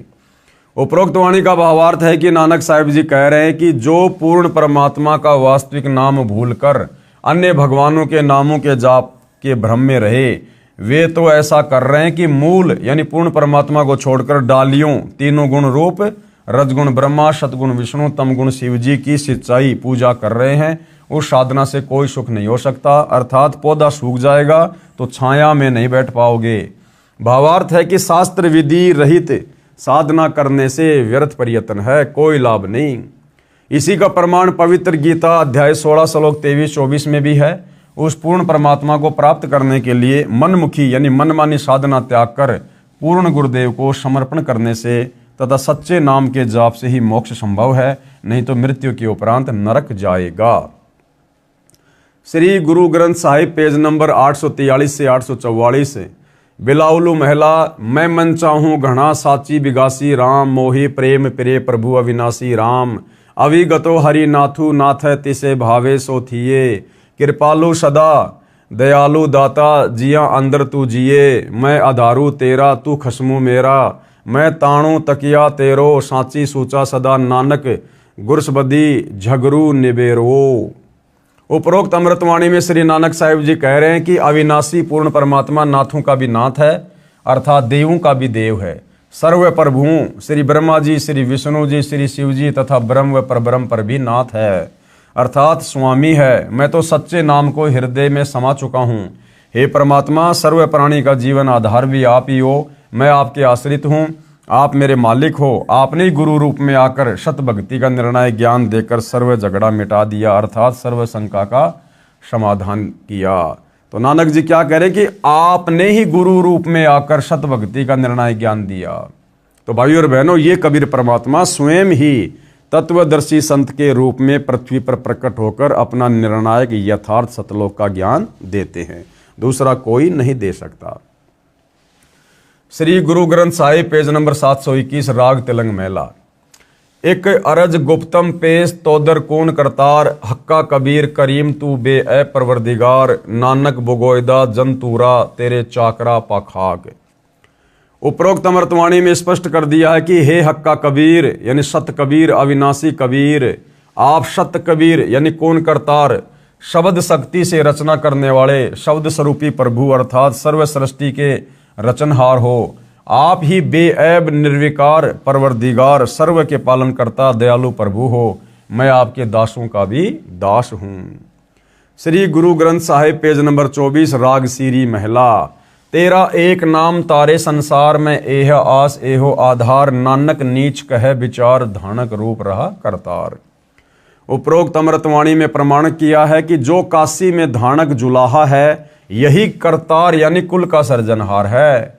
अति आधीन होकर श्री नानक साहिब जी कह रहे हैं कि मैं सत कह रहा हूं कि यह धानक अर्थात कबीर जुलाहा ही पूर्ण ब्रह्म है, सत्य पुरुष है। विशेष उपरोक्त परमाणु के सांकेतिक ज्ञान से प्रमाणित हुआ सृष्टि रचना कैसे हुई। पूर्ण परमात्मा की प्राप्ति करनी चाहिए, जो पूर्ण संत से नाम लेकर ही संभव है। अन्य संतों द्वारा सृष्टि रचना की दंत कथा। अब बाकी जितने भी संत महात्मा हुए हैं या वर्तमान में हमारे आचार्य शंकराचार्य हैं, अन्य पंथों से जुड़े हैं जो अपने आप को कबीर पंथी कहते हैं, धन धन सतगुरु, राधा स्वामी पंथ वाले, जय गुरुदेव पंथ वाले, तो गुरुदेव भगवान कहते हैं कि सृष्टि रचना तो थोड़ी बहुत शास्त्रों को पढ़कर काल प्रेरणा से इन्होंने भी सुनाई है, लेकिन इन्होंने केवल उवा बाई बकी है, आदि अधूरी बातें कही है। ये केवल दंत कथा सुनी सुनाई बातों के आधार पर इन्होंने जीव को भ्रमित किया है। अन्य संतों द्वारा सृष्टि रचना की दंत कथा। अन्य संतों द्वारा जो सृष्टि रचना का ज्ञान बताया है वह कैसा है, कृपया निम्न पढ़ें। सृष्टि रचना के विषय में राधा स्वामी पंथ के संतों के व धन धन सतगुरु पंथ के संतों के विचार। पवित्र पुस्तक जीवन चरित्र परम संत बाबा जयमल सिंह जी महाराज, पेज नंबर 102 से 103 से सृष्टि की रचना, सावण कृपाल पब्लिकेशन दिल्ली। क्या कह रहे हैं? पहले सत्य पुरुष निराकार था, फिर इजहार आकार में आया तो ऊपर के 3 निर्मल मंडल सतलोक, अलखलोक, अगमलोक बन गया तथा प्रकाश तथा मंडलों का नाद बन गया। पवित्र पुस्तक सारवचन, प्रकाशक राधा स्वामी सत्संग सभा, दयालबाग आगरा, सृष्टि की रचना, पेज नंबर 8। प्रथम धुंधुकार था, उसमें पुरुष शून्य समाधि में थे जब कुछ रचना नहीं हुई थी। फिर जब मौज हुई तब शब्द प्रकट हुआ और उससे सब रचना हुई। पहले सतलोक और फिर सत्य पुरुष की कला से 3 लोक और सब विस्तार हुआ। ये ज्ञान तो ऐसा है जैसे एक समय कोई बच्चा नौकरी लगने के लिए साक्षात्कार इंटरव्यू के लिए गया। अधिकारी ने पूछा कि आपने महाभारत पढ़ा है? लड़के ने उत्तर दिया कि उंगलियों पर रट रखा है। अधिकारी ने प्रश्न किया कि 5 पांडवों के नाम बताओ। लड़के ने उत्तर दिया कि एक भीम था, एक उसका बड़ा भाई था, एक उससे छोटा था, एक और था तथा एक का नाम मैं भूल गया। उपरोक्त सृष्टि रचना का ज्ञान तो ऐसा है इन नकली संतों का। सत्य पुरुष व सतलोक की महिमा बताने वाले वे 5 नाम ओंकार, ज्योति निरंजन, निरंकार, सोहम, सतनाम देने वाले व 3 नाम अकाल मूर्ति, शब्द, सत्य पुरुष और शब्द स्वरूपी राम देने वाले संतों द्वारा रची पुस्तकों से कुछ निष्कर्ष। संत मत प्रकाश भाग 3 पेज नंबर 76 पर लिखा है कि सचखंड या सतनाम चौथा लोक है। सचखंड या सतनाम चौथा लोक है, जबकि सचखंड तो प्रथम लोक है और सतनाम ये तो जपने का मंत्र है, कोई लोक थोड़ी है सतनाम। यहां पर सतनाम को स्थान लिखा है। फिर इस पवित्र पुस्तक के पेज नंबर 79 पर लिखा है कि एक राम दशरथ का बेटा, दूसरा राम मन, तीसरा राम ब्रह्म, चौथा राम सतनाम, ये असली राम है। फिर पवित्र पुस्तक संत मत प्रकाश महिला भाग प्रश्न नंबर 17 पर लिखा है कि वह सतलोक है, उसी को सतनाम कहा जाता है, यानी सतलोक को ही सतनाम कहा जाता है राधा स्वामी पंथ के संतों के अनुसार।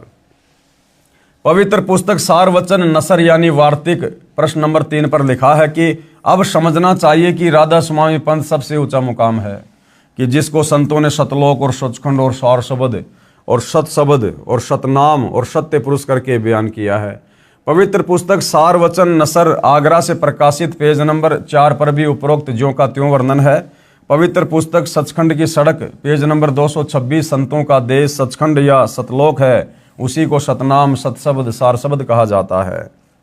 विशेष उपरोक्त व्याख्या ऐसी लगी जैसे किसी ने जीवन में न तो शहर देखा, न कार देखी और न पेट्रोल देखा, न ड्राइवर का ज्ञान हो कि ड्राइवर किसे कहते हैं, और वह व्यक्ति अन्य साथियों से कहे कि मैं शहर में जाता हूँ, कार में बैठकर आनंद मनाता हूँ। फिर साथियों ने पूछा कि कार कैसी है, पेट्रोल कैसा है और ड्राइवर कैसा है, शहर कैसा है। उस गुरुजी ने उत्तर दिया कि शहर कहो चाहे कार एक ही बात है, शहर भी कार ही है, पेट्रोल भी कार कोई कहते हैं, ड्राइवर भी कार कोई कहते हैं, सड़क भी कार कोई कहते हैं। इसी प्रकार राधा स्वामी पंथ वालों ने सतनाम को जाप मंत्र भी बता दिया, सतनाम को परमात्मा भी बता दिया, सतनाम को सतलोक भी बता दिया। आओ विचार करें। सत्य पुरुष तो पूर्ण परमात्मा है। सतनाम वह 2 मंत्र का जाप है जिससे एक ओम, दूसरा तत् यानी सांकेतिक है, तथा इसके बाद सारनाम साधक को पूर्ण गुरु द्वारा दिया जाता है। ये सतनाम तथा सारनाम दोनों स्मरण करने के नाम है।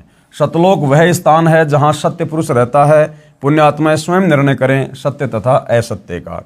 अधिक जानकारी के लिए हमारी वेबसाइट www.jagatgururampalji.org पर जाकर संक्षिप्त ज्ञान ग्रहण कर सकते हैं। तो भाइयों और बहनों, परमेश्वर जी की दया से सृष्टि रचना के विषय में काफ़ी कुछ जानकारी हमें प्राप्त हुई है। बाकी देखो भाइयों और बहनों, दास ने तो आपको ये पढ़कर सुनानी इसलिए ज़रूरी थी क्योंकि ये इस पवित्र पुस्तक हिंदू साहिबान नहीं समझे गीता वेद पुराण इसमें लिखी हुई है, इसका अंश है। बाकी सृष्टि रचना अच्छे से समझने और जानने के लिए आप जी यूट्यूब पर सतगुरु रामपाल जी के सत्संग सृष्टि रचना वाले जरूर सुनिएगा। काल ब्रह्म क्यों भ्रमित साधना पूजा का भ्रम जाल फैलाता है, कृपया पढ़ें वह कारण। यानी ये जो काल ब्रह्म है ये क्यों आप और हमारे से भ्रमित साधना करवाता है, क्यों ये जानबूझ के ऐसी ऐसी घटनाओं को जन्म देता है ताकि हम इसी के जाल में फंसे रहें। अब भाई और बहनों, सृष्टि रचना सुनकर हमें इतना तो समझ में आ ही गया है कि इस काल को परमात्मा की तरफ से प्रतिदिन 1 लाख मानव शरीरधारी प्राणियों के भक्षण करने का श्राप लगा हुआ है। अब ये हमें पार नहीं होने देना चाहता। इसको डर है कि यदि सभी आत्माएं सतलोक चली गई तो तेरी भूख का क्या होगा, तेरे भोजन का क्या होगा। और आत्माएं सतलोक जाएंगी सत भक्ति से, इसलिए काल हमें भ्रमित करता है कि कोई सत भक्ति ना कर ले। कबीर परमेश्वर जी की काल से वार्ता। जब परमेश्वर ने सभी ब्रह्मांडों की रचना की और अपने लोक में विश्राम करने लगे, उसके बाद हम सभी काल के ब्रह्मांड में रहकर अपना किया हुआ कर्मदंड भोगने लगे और बहुत दुखी रहने लगे। सुख व शांति की खोज में भटकने लगे और हमें अपने निज घर सतलोक की याद सताने लगी तथा वहां जाने के लिए भक्ति प्रारंभ की। किसी ने 4 वेदों को कंठस्थ किया तो कोई उग्र तप करने लगा, कोई हवन यज्ञ ध्यान समाधि आदि क्रियाएं प्रारंभ की, लेकिन अपने निज घर सतलोक नहीं जा सके, क्योंकि उपरोक्त क्रियाएं करने से अगले जन्मों में अच्छे समृद्ध जीवन तो प्राप्त होकर जैसे राजा महाराजा, बड़ा व्यापारी, अधिकारी, देव महादेव, स्वर्ग महास्वर्ग आदि वापस फिर लक 84 भोगने लगे, बहुत परेशान रहने लगे और परमपिता परमेश्वर से प्रार्थना करने लगे कि हे दयालु, हमें निज घर का रास्ता दिखाओ। हम हृदय से आपकी भक्ति करते हैं, आप हमें दर्शन क्यों नहीं दे रहे हो। यह वृत्तांत कबीर साहिब ने धर्मदास जी को बताते हुए कहा कि धर्मदास, इन जीवों की पुकार सुनकर मैं अपने सतलोक से जोगजीत का रूप बनाकर काल लोक में आया। जोगजीत यानी परमात्मा ने प्रथम बार अपने 16 वचनों से जो 16 पुत्रों की रचना की थी, उनमें उनके एक पुत्र का नाम जोगजीत है। आते परमात्मा खुद हैं, लेकिन अपने पुत्र जोगजीत का रूप बनाकर आए। तब 21वें ब्रह्मांड में जहां काल का निज घर है, जहां पर 21वें ब्रह्मांड में यह काल रहता है, वहां पर तपतशिला पर जीवों को भूनकर सूक्ष्म शरीर से गंध निकाला जा रहा था। मेरे पहुंचने के बाद उन जीवों की जलन समाप्त हो गई। उन्होंने मुझे देखकर कहा कि हे पुरुष, आप कौन हो? आपके दर्शन मात्र से ही हमें बड़ा सुख व शांति का आभास हो रहा है। फिर मैंने बताया कि मैं पार ब्रह्म परमेश्वर कबीर हूं। आप सब जीव मेरे लोक से आकर काल ब्रह्म के लोक में फंस गए हो। ये काल रोजाना 1 लाख मानव के सूक्ष्म शरीर से गंध निकाल कर खाता है और बाद में नाना प्रकार की योनियों में दंड भोगने के लिए छोड़ देता है। तब वे जीव आत्माएं कहने लगी कि हे दयालु परमेश्वर, हमें इस काल की जेल से छुड़वाओ। मैंने बताया कि यह ब्रह्मांड काल ने 3 बार भक्ति करके मेरे से प्राप्त किए हुए हैं। जो आप यहाँ सब वस्तुओं का प्रयोग कर रहे हो, ये सभी काल की हैं और आप सब अपनी इच्छा से घूमने के लिए आए हो। इसलिए अब आपके ऊपर काल ब्रह्म का बहुत ज्यादा ऋण हो चुका है और वह ऋण मेरे सच्चे नाम के जाप के बिना नहीं उतर सकता। जब तक आप ऋण मुक्त नहीं हो सकते, तब तक आप काल ब्रह्म की जेल से बाहर नहीं जा सकते। इसके लिए आपको मुझसे नाम उपदेश लेकर भक्ति करनी होगी, तब मैं आपको छुड़ा कर ले जाऊंगा। हम ये वार्ता कर ही रहे थे कि वहां पर काल ब्रह्म प्रकट हो गया और उसने मुझे बहुत क्रोधित होकर मेरे ऊपर हमला बोला। मैंने अपनी शब्द शक्ति से उसको मूर्छित कर दिया। फिर कुछ समय बाद वह होश में आया, मेरे चरणों में गिरकर क्षमा याचना करने लगा और बोला कि आप मुझसे बड़े हो, मुझ पर कुछ दया करो और ये बताओ कि आप मेरे लोक में क्यों आए हो। तब मैंने काल पुरुष को बताया कि कुछ जीवात्माएं भक्ति करके अपने निज घर सतलोक में वापस जाना चाहती हैं। उन्हें सत भक्ति मार्ग नहीं मिल रहा है, इसलिए वे भक्ति करने के बाद भी इसी लोक में रह जाती हैं। मैं उनको सत भक्ति मार्ग बताने के लिए और तेरा भेद देने के लिए आया हूं कि तू काल है, 1 लाख जीवों का आहार करता है और 1.25 लाख जीवों को उत्पन्न करता है तथा भगवान बनकर बैठा है। मैं इनको बताऊंगा कि तुम जिसकी भक्ति करते हो वह भगवान नहीं है, काल है। इतना सुनते ही काल बोला कि यदि सब जीव वापस चले गए तो मेरे भोजन का क्या होगा, मैं भूखा मर जाऊंगा। आपसे मेरी प्रार्थना है कि 3 युगों में जीव कम ले जाना, सतयुग त्रेता द्वापर 3 युगों में जीव कम लेकर जाना और सबको मेरा भेद मत देना कि मैं काल हूं, सबको खाता हूं। जब कलयुग आए, जो वर्तमान में आ चुका है, जब कलयुग आए तो चाहे जितने जीवों को ले जाना, ये वचन काल ने मुझसे प्राप्त किए। कबीर साहिब ने धर्मदास को आगे बताते हुए कहा कि सतयुग, त्रेता युग, द्वापर युग में भी मैं आया था और बहुत जीवों को सतलोक लेकर गया, लेकिन इसका भेद नहीं बताया। अब मैं कलयुग में आया हूं और काल से मेरी वार्ता हुई है। काल ब्रह्म ने मुझसे कहा है कि अब आप चाहे जितना जोर लगा लेना, आपकी बात कोई नहीं सुनेगा। प्रथम तो मैंने जीव को भक्ति के लायक ही नहीं छोड़ा है, उसमें बीड़ी, सिगरेट, शराब, मांस आदि दुर्व्यसन की आदत डालकर इनकी वृत्ति को बिगाड़ दिया है। नाना प्रकार की पाखंड पूजा में जीव आत्माओं को लगा दिया है। दूसरी बात ये होगी कि जब आप अपना ज्ञान देकर वापस अपने लोक में चले जाओगे, उससे पहले मैं काल अपने दूत भेजकर आपके पंथ से मिलते जुलते 12 पंथ चलाकर जीवों को भ्रमित कर दूंगा। जैसे राधा स्वामी, धन धन सदगुरु, निरंकारी, जय गुरुदेव, हंसा पंथ, ये सब काल के द्वारा चलाए गए पंथ हैं। वे सारे महिमा तो सतलोक की बताएंगे, आपका ज्ञान कथेंगे, लेकिन नाम जाप मेरा करेंगे, यानी काल का, जिसके परिणाम स्वरूप मेरा ही भोजन बनेंगे। ये बात सुनकर कबीर साहिब ने कहा कि आप अपनी कोशिश करना, मैं सतमार्ग बताकर ही वापस जाऊंगा, और जो मेरा ज्ञान सुन लेगा वह तेरे बहकाव में कभी नहीं आएगा। सतगुरु कबीर साहिब ने कहा कि हे निरंजन, यदि मैं चाहूं तो तेरे सारे खेल को क्षण भर में समाप्त कर सकता हूं, परंतु ऐसा करने से मेरा वचन भंग होता है। ये सोचकर मैं अपने प्यारे हंसों को यथार्थ ज्ञान देकर शब्द का बल प्रदान करके सतलोक ले जाऊंगा। और कहा, कह कबीर सुनो धर्मराया, हम शंखों हंसा पद परसाया, जिन लेना हमरा परवाना, सो हंसा हम किए अमाना। पवित्र कबीर सागर में जीवों को काल ब्रह्म द्वारा भूल भुलैया में डालने के लिए तथा अपनी भूख को मिटाने के लिए तरह तरह के तरीकों का वर्णन। काल ने क्या कहा, 12 पंथ करूं मैं साजा, नाम तुम्हारा ले करूं आवाजा, कि आप कबीर के नाम से मैं 12 नकली कबीर पंथ चलाऊंगा, तुम्हारा नाम ले लेकर और अपने झूठे मंत्र दे देकर जीवों को फंसाऊंगा। 12 यम संसार पठाओ, मैं 12 अपने काल के दूत संसार में भेजूंगा और नाम तुम्हारे पंथ चलाओ, और तुम्हारे नाम से पंथ चलाऊंगा कबीर पंथ। प्रथम दूत मम प्रगटे जाई, पीछे अंश तुम्हारा आई, ये विधि जीव को भरमाऊं, पुरुष नाम जीवन समझाऊं। 12 पंथ नाम जो ले है, हमरे मुख में आन समोए, कहा तुम्हारा जीव न माने, हमरी और होए बाद बखाने। मैं दृढ़ फंदा रच बनाई, जामे जीव रहे उर्झाई, देवल देव पाषाण पुजाई, तीर्थ व्रत जप तप मन लाई। ये मंदिरों में, मस्जिदों में, चर्चों में, गुरुद्वारों में देवी देवताओं के पत्थरों की पूजा, तीर्थ व्रत जप तप, ये सब इस काल ने लगा रखे हैं। यज्ञ होम और नेम आचारा, और अनेक फंद में डारा, जो ज्ञानी जाओ संसारा, जीव न माने कहा तुम्हारा। कि उसके बाद जाना तुम कलयुग में, देखता हूं तुम्हारी कौन क्या बातें मानेगा। फिर सतगुरु जी ने क्या कहा, ज्ञानी कहे सुनो अन्यायी, काटो फंद जीव ले जाई, जैतिक फंद तुम रचे विचारी, सत्य सबद ते सबे बिडारी।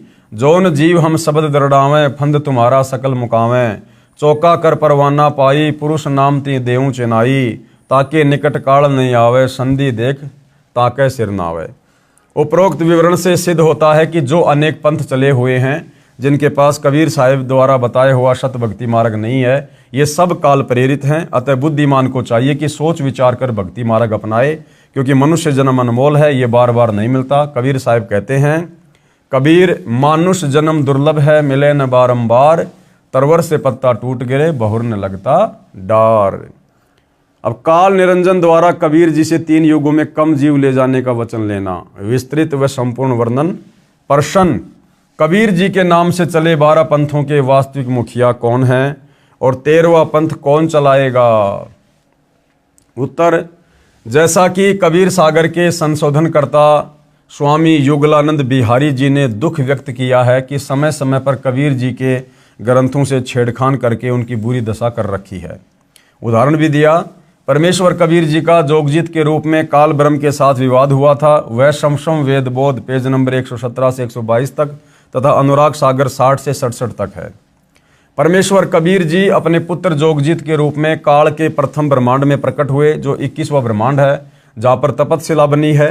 काल ब्रह्म ने जोगजीत के साथ झगड़ा किया, फिर विवश होकर चरण पकड़कर क्षमा याचना की तथा प्रतिज्ञा करवाकर कुछ विदा मांगी।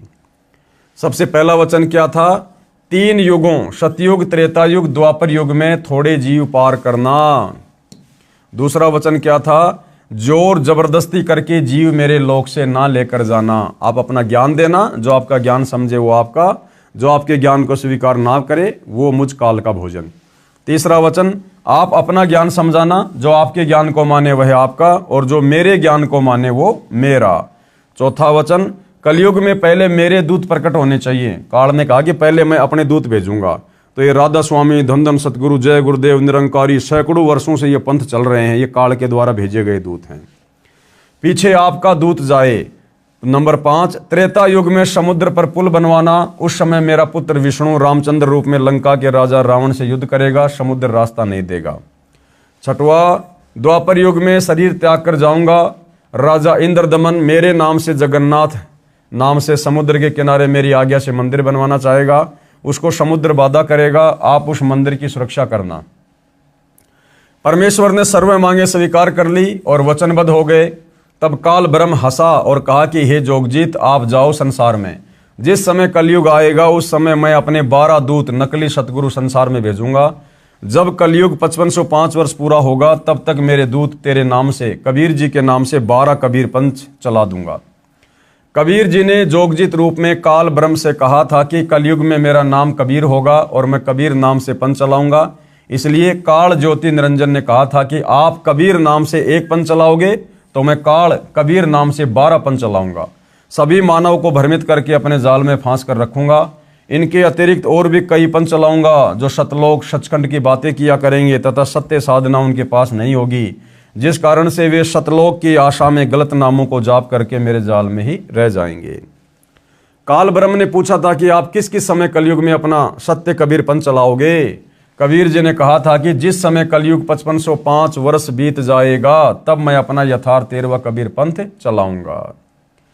काल ने कहा था कि उस समय से पहले मैं पूरी पृथ्वी के ऊपर शास्त्र विधि त्याग कर मनमाना आचरण करवाकर शास्त्र विरुद्ध ज्ञान बताकर झूठे नाम तथा गलत साधना के अभ्यस्त कर दूंगा। जब तेरा 13वां अंश आकर सत्य कबीर पंथ चलाएगा उसकी बात पर कोई विश्वास नहीं करेगा, उल्टे उसके साथ झगड़ा करेंगे। कबीर जी को पता था कि जब कलयुग के 5505 वर्ष पूरे होंगे सन 1997 में, तब शिक्षा की क्रांति लाई जाएगी, सर्व मानव अक्षर ज्ञान युक्त किया जाएगा। उस समय मेरा दास सर्व धार्मिक ग्रंथों को ठीक से समझकर मानव समाज से रूबरू करेगा।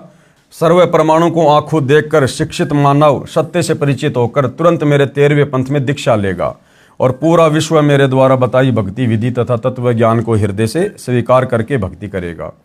उस समय पुनः सतयुग जैसा वातावरण होगा। आपसी राग द्वेष, चोरी जारी, लूट ठगी कोई नहीं करेगा, कोई धन संग्रह नहीं करेगा, भक्ति को अधिक महत्व दिया जाएगा। जैसे उस समय उस व्यक्ति को महान माना जा रहा होगा जिसके पास अधिक धन होगा। यानी सन 1997 से पहले, यानी सतगुरु रामपाल जी के 13वें पंथ की शुरुआत से पहले उन लोगों को बहुत ज़्यादा इज्जत वाला माना जाएगा जिसके पास बहुत ज़्यादा धन होगा, बड़ा व्यवसाय होगा, बड़ी बड़ी कोठियां बना रखी होंगी। परंतु 13वें पंथ के प्रारंभ होने के पश्चात उन व्यक्तियों को मूर्ख माना जाएगा और जो भक्ति करेंगे, सामान्य मकान बनाकर रहेंगे, उनको महान, बड़े और सम्मानित व्यक्ति माना जाएगा। प्रमाण के लिए पवित्र कबीर सागर से भिन्न भिन्न अध्यायों से अमृतवाणी, कबीर जी तथा ज्योति निरंजन की वार्ता, अनुराग सागर के पेज नंबर 62 से। धर्मराय ज्योति निरंजन वचन। धर्मराय अस विनती ठानी, मैं सेवक द्वितीया न जानी, ज्ञानी बिनती एक हमारा, सो न करहूँ जीते हो मोर बिगारा। पुरुष दीन जस मोकूं राजू, तुम भी देऊं तो होवे मम काजू। अब मैं वचन तुम्हारो मानी, लीजियो हंसा हमसो ज्ञानी। पृष्ठ 63 से अनुराग सागर की वाणी। दयावंत तुम साहिब दाता, एतिक कृपया करो होताता। पुरुष सराप मोकूं दीन्या, लख जीव नित ग्रासन कीन्या। पृष्ठ 64 से अनुराग सागर की वाणी। जो जीव सकल लोक तय जावे, आवे कैसे सुधा मोर मिटावे। जैसे पुरुष कृपया मोपे कीन्या, भव सागर का राज मोह दीन्या। तुम भी कृपया मोह पर करहूँ, जो मांगूं सो मोहे देहूं बरहूं। सतयुग त्रेता युग द्वापर माही, तीनों युग जीव थोड़े जाही। चौथा युग जब कलयुग आवे, तब तब शरण जीव बहु जावे। पेज नंबर 65 से अनुराग सागर की वाणी, ऊपर से वाणी पंक्ति नंबर 3 से। प्रथम दूत मम प्रकटे जाई, पीछे अंश तुम्हारा आई। पृष्ठ 64 से अनुराग सागर की वाणी, ऊपर से वाणी पंक्ति नंबर 6। ऐसा वचन हरि मोहि दीजे, तब संसार गवन तव कीजे। जोगजीत वचन, ज्ञानी वचन। पृष्ठ 64 से अनुराग सागर की वाणी, ऊपर से वाणी पंक्ति नंबर 7। अरे काल तुम परपंच पसारा, तीनों युग जीवन दुख डारा। बिनती तोरी लीन में जानी, मोकू ठगा काल अभिमानी। जस बिनती तू मोशन कीनी, सो अब बकस तोहे दीनी। चौथा युग जब कलयुग आवे, तब हम अंश अपना अंश पठावे। धर्मराय यानी काल वचन। पृष्ठ 64 से अनुराग सागर की वाणी, ऊपर से वाणी पंक्ति नंबर 17। हे साहिब तुम पंथ चलाऊ, जी उबार लोक ले जाऊं। पृष्ठ 66 से अनुराग सागर की वाणी, ऊपर से वाणी पंक्ति नंबर 8, 9, 16 से 21। संधि छाप सार शब्द मोय दीजिए ज्ञानी, जैसे देवोगे हंस सैदानी। जो जन मोकू संधि सार शब्द बतावे, ताकि निकट काल नहीं आवे। कहे धर्म राय जाओ संसारा, आनु जीव नाम आधारा। जो हंसा तुमरे गुण गावे, ताही निकट हम नहीं जावें। जो कोई लहे शरण तुम्हारी, मम सिर पग दे हो पारी। हम तो तुम संग कीन डिठाई, तात जान कीन लड़काई। कोटिन अवगुण बालक करही, पिता एक चित न धरही। जो पिता बालक को दे निकारी, तब को रक्षा करे हमारी। सार नाम देखो जय साथा, ताई हंस में निवाऊं माथा। ज्ञानी वचन, कबीर वचन। Anurag Sagar page number 66। जो तोई देऊं संधि बताई, तो तू जीवन को हो दुखदाई। तुम परपंच जान हम पावा, काल चले नहीं तुमरा दावा।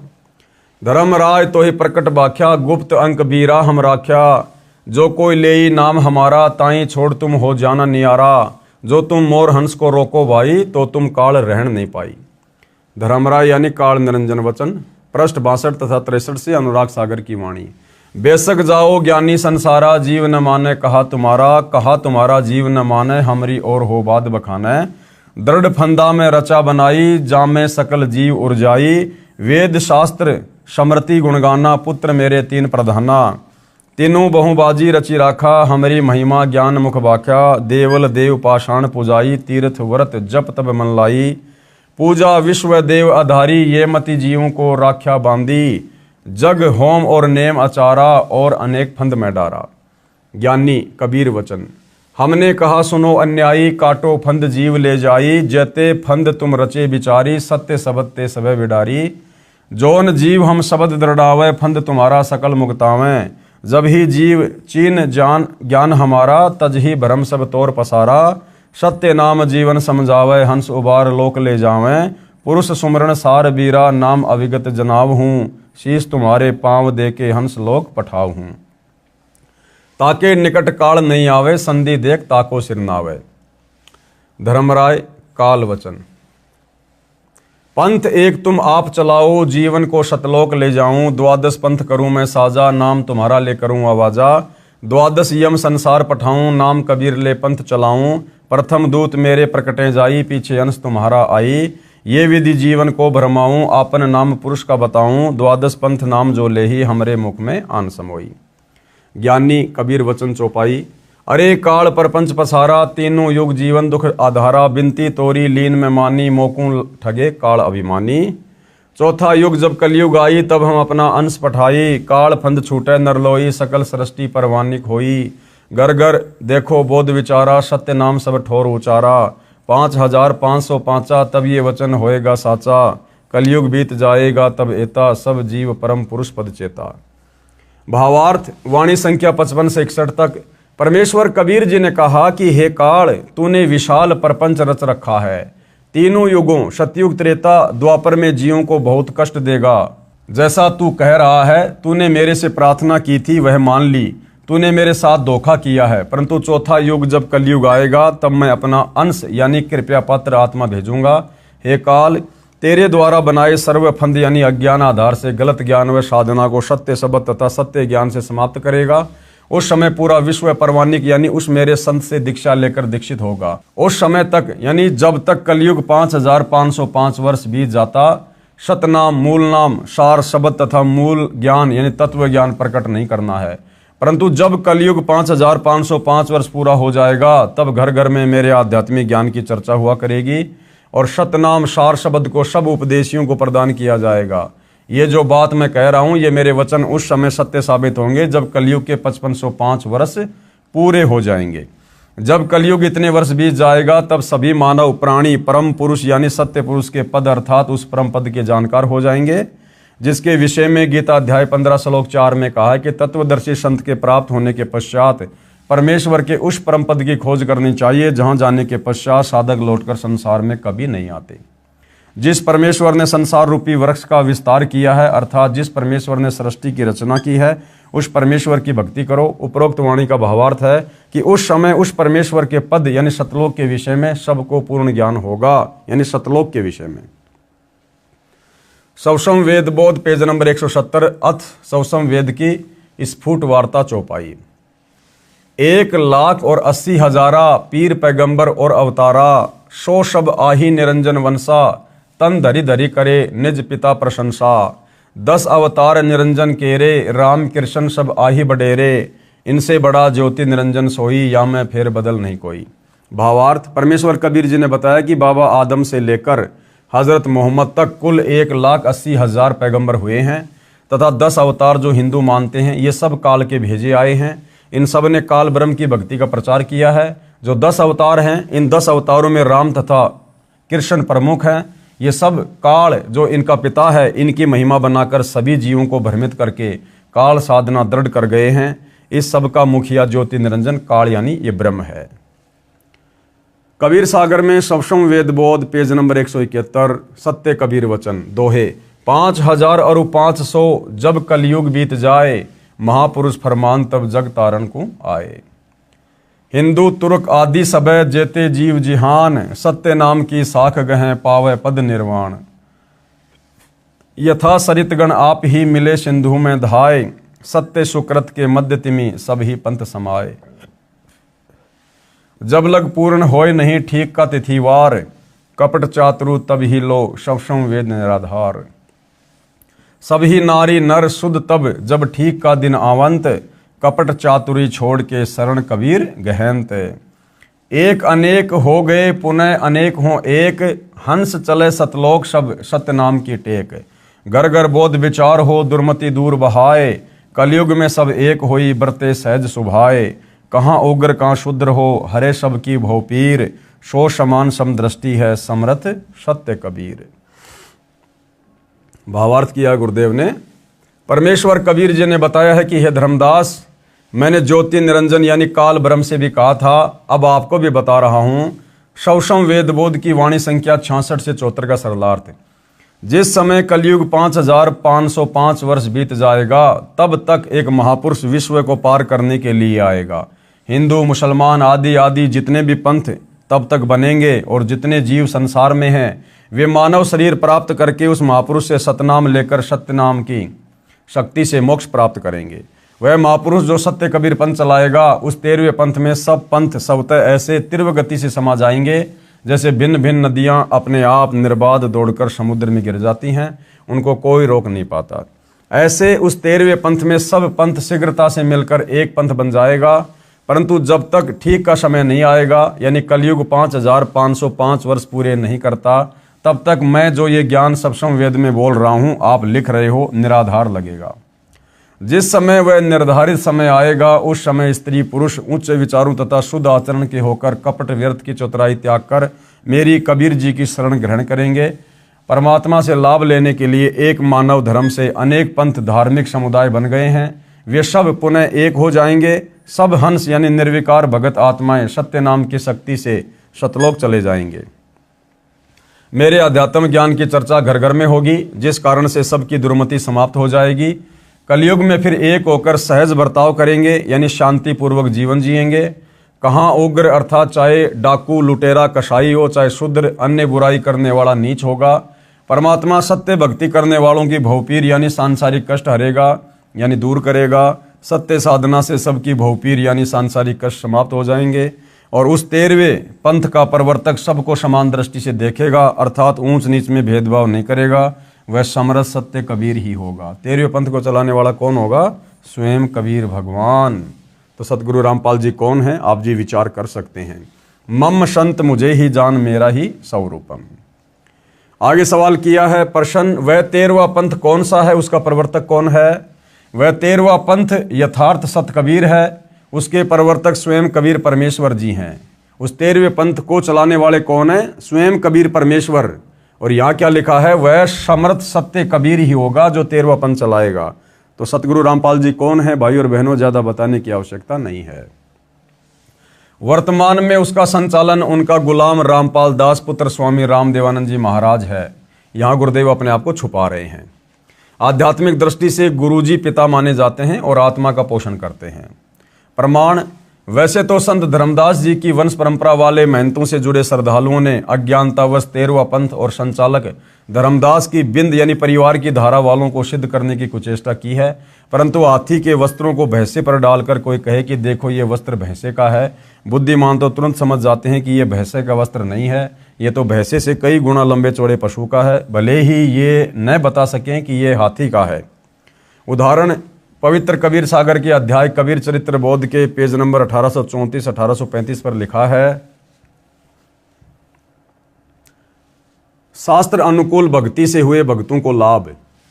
अब सतगुरु रामपाल जी से सत भक्ति प्राप्त करके जिन जिन आत्माओं को लाभ प्राप्त हुए हैं उन भगत भाई बहनों के कुछ अनुभव हैं जो यहाँ इस पुस्तक में लिखे हुए हैं।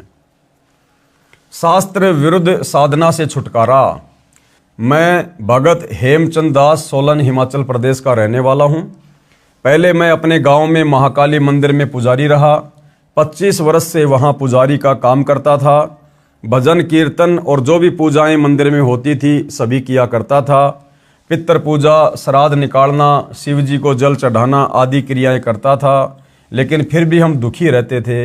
मेरी पत्नी को पैरालाइसिस थी, घर की आर्थिक स्थिति भी ठीक नहीं थी। सन 2005-2006 में संत रामपाल जी महाराज के कुछ लेख अखबारों में आते थे। मैं उन्हें समझ नहीं पाया, परंतु मैं इस तरह के धार्मिक कागजों को संभाल कर रख लेता था। कुछ समय पश्चात जैसे ही रद्दी से वो कागज मिले मैं उसे पढ़ने बैठ गया और पढ़ते पढ़ते मेरे दिल में ठेस सी लगी कि ये ज्ञान कहाँ छिपा हुआ था। फिर मैंने उसमें आश्रम के फ़ोन नंबर देखे और पुस्तक मंगवाई।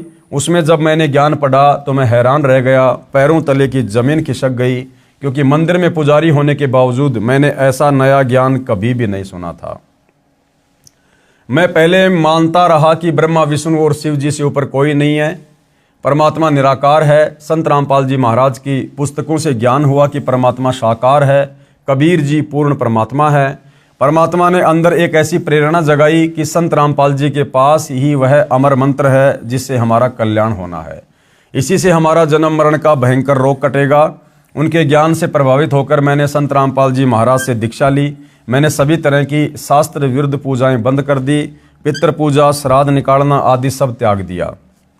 गुरु जी का उपदेश लेने के बाद मुझे सबसे बड़ा तो आध्यात्मिक लाभ हुआ। जन्म मरण से मुक्ति की सच्ची राह मिली। मेरी भगतमती को पैरालाइसिस की परेशानी थी। हर जगह बड़े बड़े डॉक्टरों व नीम हकीमों के चक्कर लगा चुके थे, परंतु परमात्मा के आशीर्वाद मात्र से मेरी भगतमती ठीक हो गई। परमात्मा की दया से हमारी आर्थिक स्थिति भी ठीक हो गई। फिर मैंने ये ज्ञान प्रचार करना शुरू कर दिया। मुझे लगा कि ये ज्ञान तो जन जन तक पहुंचाना चाहिए, लेकिन मेरी बातों पर किसी ने गौर नहीं किया। लोगों ने विरोध किया, कहा कि तुम ये कौन सा अलग ज्ञान ले आए, ऐसी बातें ना किया करो। परंतु मुझे इस ज्ञान से परमात्मा की दया से कोई डगमग नहीं कर पाया। ऐसा सत्य ज्ञान व सत्य भक्ति मार्ग पृथ्वी पर और कहीं नहीं है। मेरी सभी से प्रार्थना है कि आप भी प्रभु के चरणों में आओ। संत रूप में आए परमेश्वर के संदेश वाहक संत रामपाल जी महाराज को पहचानो।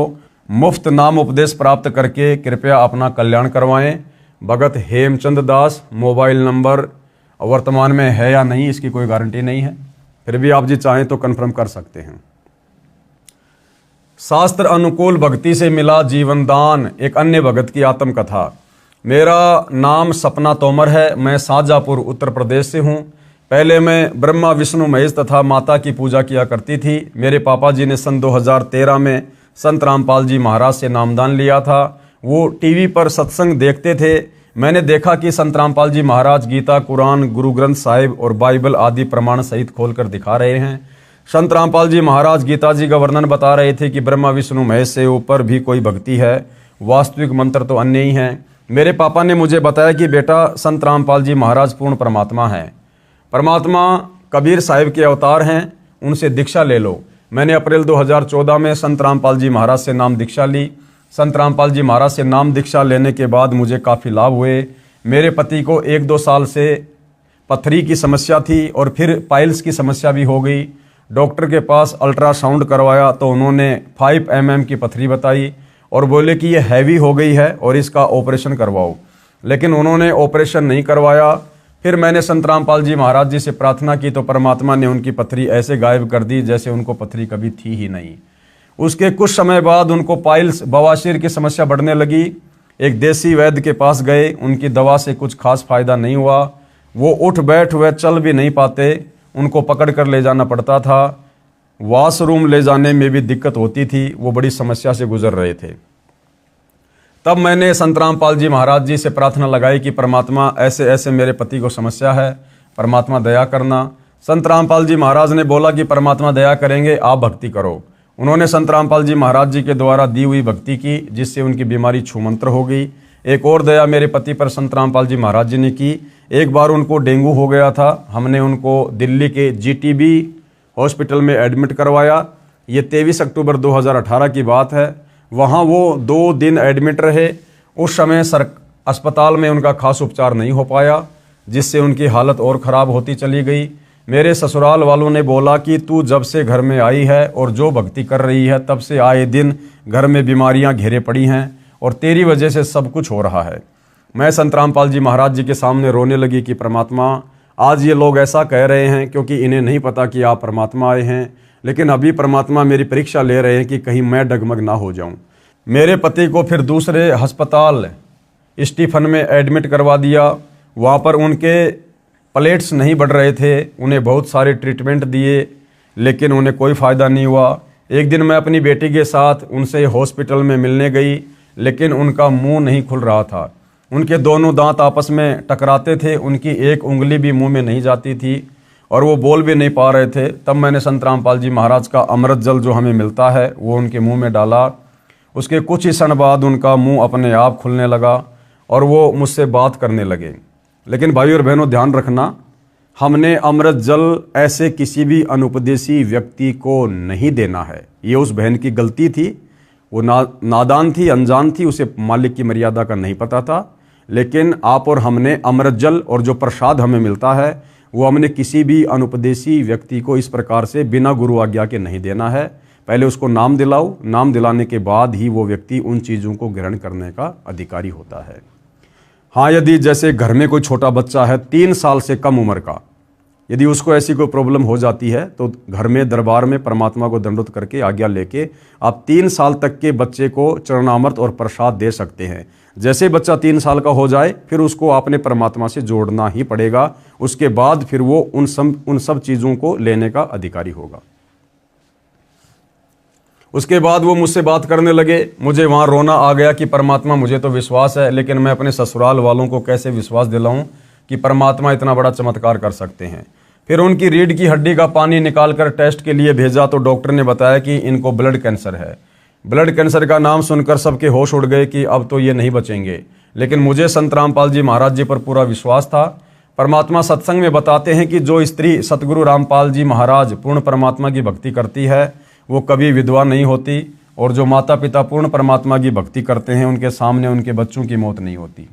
वो स्टीफन अस्पताल में 1.5 महीने एडमिट रहे, फिर संजय गांधी हॉस्पिटल में रेफर कर दिया। उनका वहाँ ब्लड कैंसर का ट्रीटमेंट चला और 15-16 लाख उनके इलाज में लग गए। फिर एक दिन मेरे पति का शाम को फ़ोन आया और उन्होंने मुझसे कहा कि मैं अब नहीं बचूंगा, तू प्रार्थना कर लेना जो तुझे करना है। मेरे ससुराल वालों ने बोला कि तू संत रामपाल जी महाराज की भक्ति कर रही है जिससे हमारे लड़के की यह हालत हुई है। मेरी एक मौसी सास है, उन्होंने कहा कि अब तुम हनुमान चालीसा का पाठ करना शुरू कर दे। मैंने कहा कि मैं संत रामपाल जी महाराज जी की शरण में हूँ, मैं अंतिम श्वास तक उनकी भक्ति करूँगी, कोई दूसरी पूजा नहीं करूँगी। मैंने ये दृढ़ कर लिया था कि करेंगे तो संत रामपाल जी महाराज ही मेरे पति को ठीक करेंगे, नहीं तो दुनिया की कोई ताकत उनको ठीक नहीं कर सकती। मुझ पर दबाव पड़ रहा था, मैं घर में अकेली पड़ गई थी, मैं दुखी हो गई थी। शाम को मैंने गुरुजी के चरणों में दीपक जलाया। उस समय बच्चा मेरी गोद में था। मैंने संत रामपाल जी महाराज जी को दंडवत प्रणाम किया और मेरे बच्चे को भी करवाया। दंडवत प्रणाम करने के बाद मैंने परमात्मा से प्रार्थना की कि आप अगर समर्थ परमात्मा हैं तो मेरा विश्वास मत टूटने देना और ये लोग जो मुझे ताना मार रहे हैं और मुझे इतना सब कुछ कह रहे हैं, उसके बावजूद ऐसा कर देना कि इनकी बोलती बंद हो जाए। हालांकि भाई और बहनों, ये कहना भी हमारी ज्ञानहीनता ही होती है। ये परमात्मा से इस प्रकार का वायदा करना, इस प्रकार की बातें बोलना कि आप समर्थ परमात्मा हो तो ये कर देना, वो कर देना, ये भी हमारी ज्ञान की कमी होती है। हमें गुरुदेव भगवान ने जो भक्ति दी है, विश्वास के साथ मर्यादा में रह के सिर्फ भक्ति करनी है। बाकी वो अंतर्यामी है, जानी जान है। क्या हमारे हित में है, क्या हमारे हित में नहीं है, वो परमात्मा जानते हैं। वो जैसा करेंगे उचित ही करेंगे। तब संत रामपाल जी महाराज ने हमारे साथ ऐसा चमत्कार किया कि उनकी 2-3 दिन बाद जो ब्लड कैंसर की फिर से रिपोर्ट करवाई तो वो नेगेटिव आई। संत रामपाल जी महाराज ने उनका कैंसर ख़त्म कर दिया। अब वो प्लेट्स घटी हुई थी, वो रिपोर्ट भी एकदम नॉर्मल आई। आज मेरे पति एकदम स्वस्थ हैं और परमात्मा की भक्ति कर रहे हैं। एक दिन मेरे पति अपनी जांच करवाने के लिए अस्पताल जा रहे थे। वो मेट्रो में बैठे हुए थे, उनकी हार्ट बीट 230 हो गई थी। मेरे पास उनका फ़ोन आया कि मैं अब नहीं बचूंगा। मैंने कहा कोई बात नहीं, आपको संत रामपाल जी महाराज ने जो सतनाम दिया है उसका सुमरण करो। वे जैसे तैसे हॉस्पिटल पहुंच गए और जांच करवाई। डॉक्टर ने कहा कि आपका हार्ट का ऑपरेशन होगा, आपको दिल में एक तरंग की जगह 2 निकल रही हैं, दूसरी वाली बंद करनी पड़ेगी। संत रामपाल जी महाराज से आज्ञा लेकर हमने ऑपरेशन करवाया, जो कि सफल हुआ और मेरे पति बिल्कुल ठीक हो गए। हालांकि भाई और बहनों, अगर उसका पति उपदेश लेने के बाद में मर्यादा में रहकर भक्ति करता तो उनको फिर दोबारा से ऑपरेशन करवाने की जरूरत नहीं थी। भाई, जो परमात्मा ब्लड कैंसर को समाप्त कर सकता है, क्या वो उस तरंग को नहीं हटा सकता? तो परमात्मा जो चाहे सो कर सकता है। लेकिन इस बहन का पति नाम लेने के बाद भी मर्यादा में रहकर विश्वास के साथ भक्ति पर नहीं लगा हुआ था, जिस कारण से इनके ऑपरेशन की नौबत बनी। एक बार मेरे पति को संत रामपाल जी महाराज ने जीवन दान दिया। मेरे पति जब हॉस्पिटल में थे तो काल के दूत उन्हें लेने आ गए, यानी सूक्ष्म रूप में। रात का समय था और उनकी पल्स चलनी बंद हो गई थी। पूरे हॉस्पिटल में कोहराम मच गया और मेरे भगत जी को भी पता नहीं चला कि हुआ क्या। परंतु थोड़ी देर बाद उनकी पल्स वापस आ गई। तब डॉक्टर भी आश्चर्यचकित हो गए कि ये हुआ क्या, एक इंसान मरने के बाद कैसे जिंदा हो गया। जब मैं हॉस्पिटल में उनसे मिलने गई तो मैंने आसपास के लोगों को बताया कि मैं संत रामपाल जी महाराज की शरण में हूँ और उन्होंने ही मेरे पति को जीवन दान दिया है। आज मेरे पति बिल्कुल स्वस्थ हैं। संत रामपाल जी महाराज की हमारे ऊपर दया है।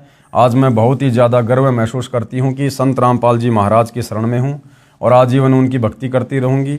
संत रामपाल जी महाराज प्रमाणित और शास्त्र अनुकूल भक्ति साधना बताते हैं। उनके द्वारा बताई गई भक्ति करने से सांसारिक सुख परमात्मा आपको देंगे। मैं मानव समाज से प्रार्थना करना चाहूँगी कि वो इधर उधर ना भटके और संत रामपाल जी महाराज की शरण में आए। संत रामपाल जी महाराज स्वयं परमात्मा के रूप में इस धरती पर बरवाला हिसार आए हुए हैं। हर शहर में आज संत रामपाल जी महाराज के नामदान केंद्र खुले हुए हैं। जहाँ नामदान की सुविधा है, आप वहाँ जाकर नामदान ले सकते हैं और अपना कल्याण करवा सकते हैं। भगतमती सपना तोमर, शाहजहाँपुर, उत्तर प्रदेश। संपर्क सूत्र इतने। उपरोक्त कुछ भगत आत्माओं की आत्मकथाएं आपने पढ़ी। ऐसे ऐसे भगत अनेकों हैं जो अपनी आत्मकथा पुस्तकों में लिखवाना चाहते हैं, परंतु यहाँ स्थान के अभाव के कारण हम कुछ एक भक्तों की आत्मकथा लिख पाए।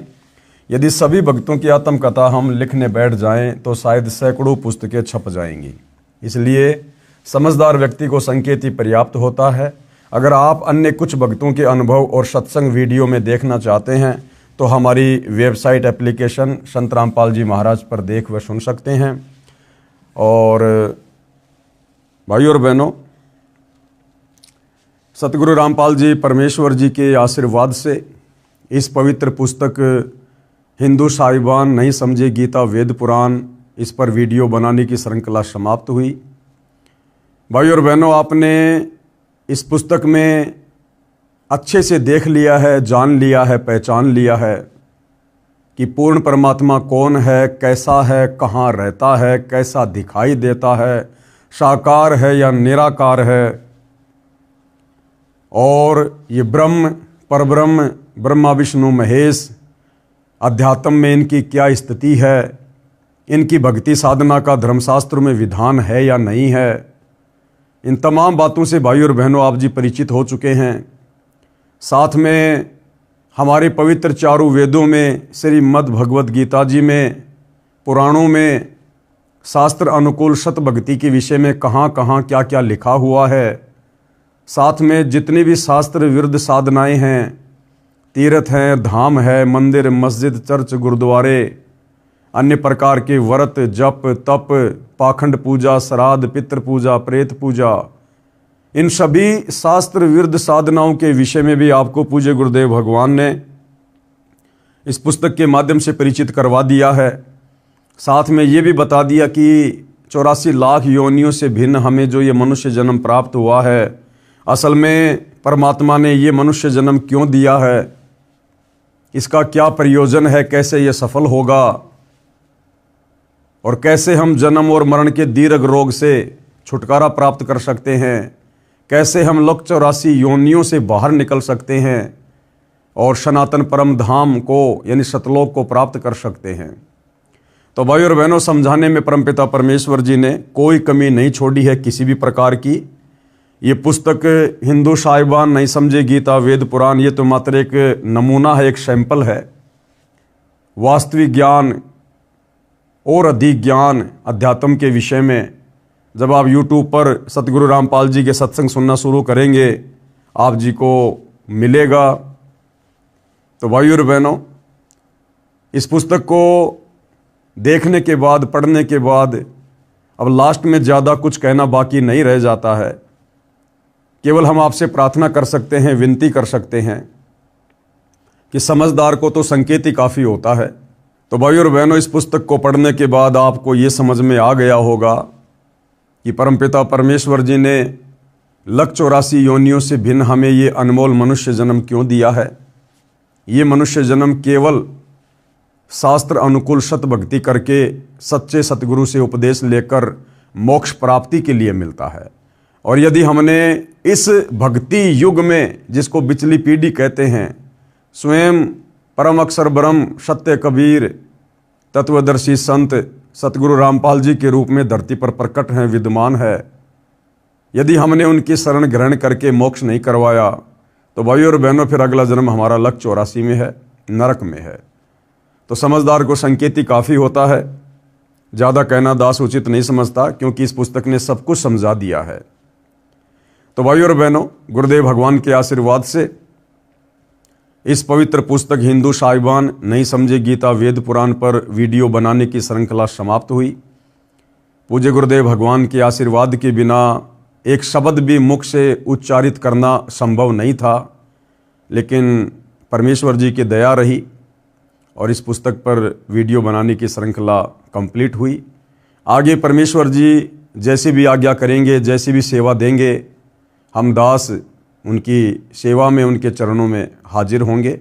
तब तक के लिए सभी भगत भाई बहनों को सत साहिब बंदी छोड़ सतगुरु रामपाल जी परमेश्वर जी की जय हो।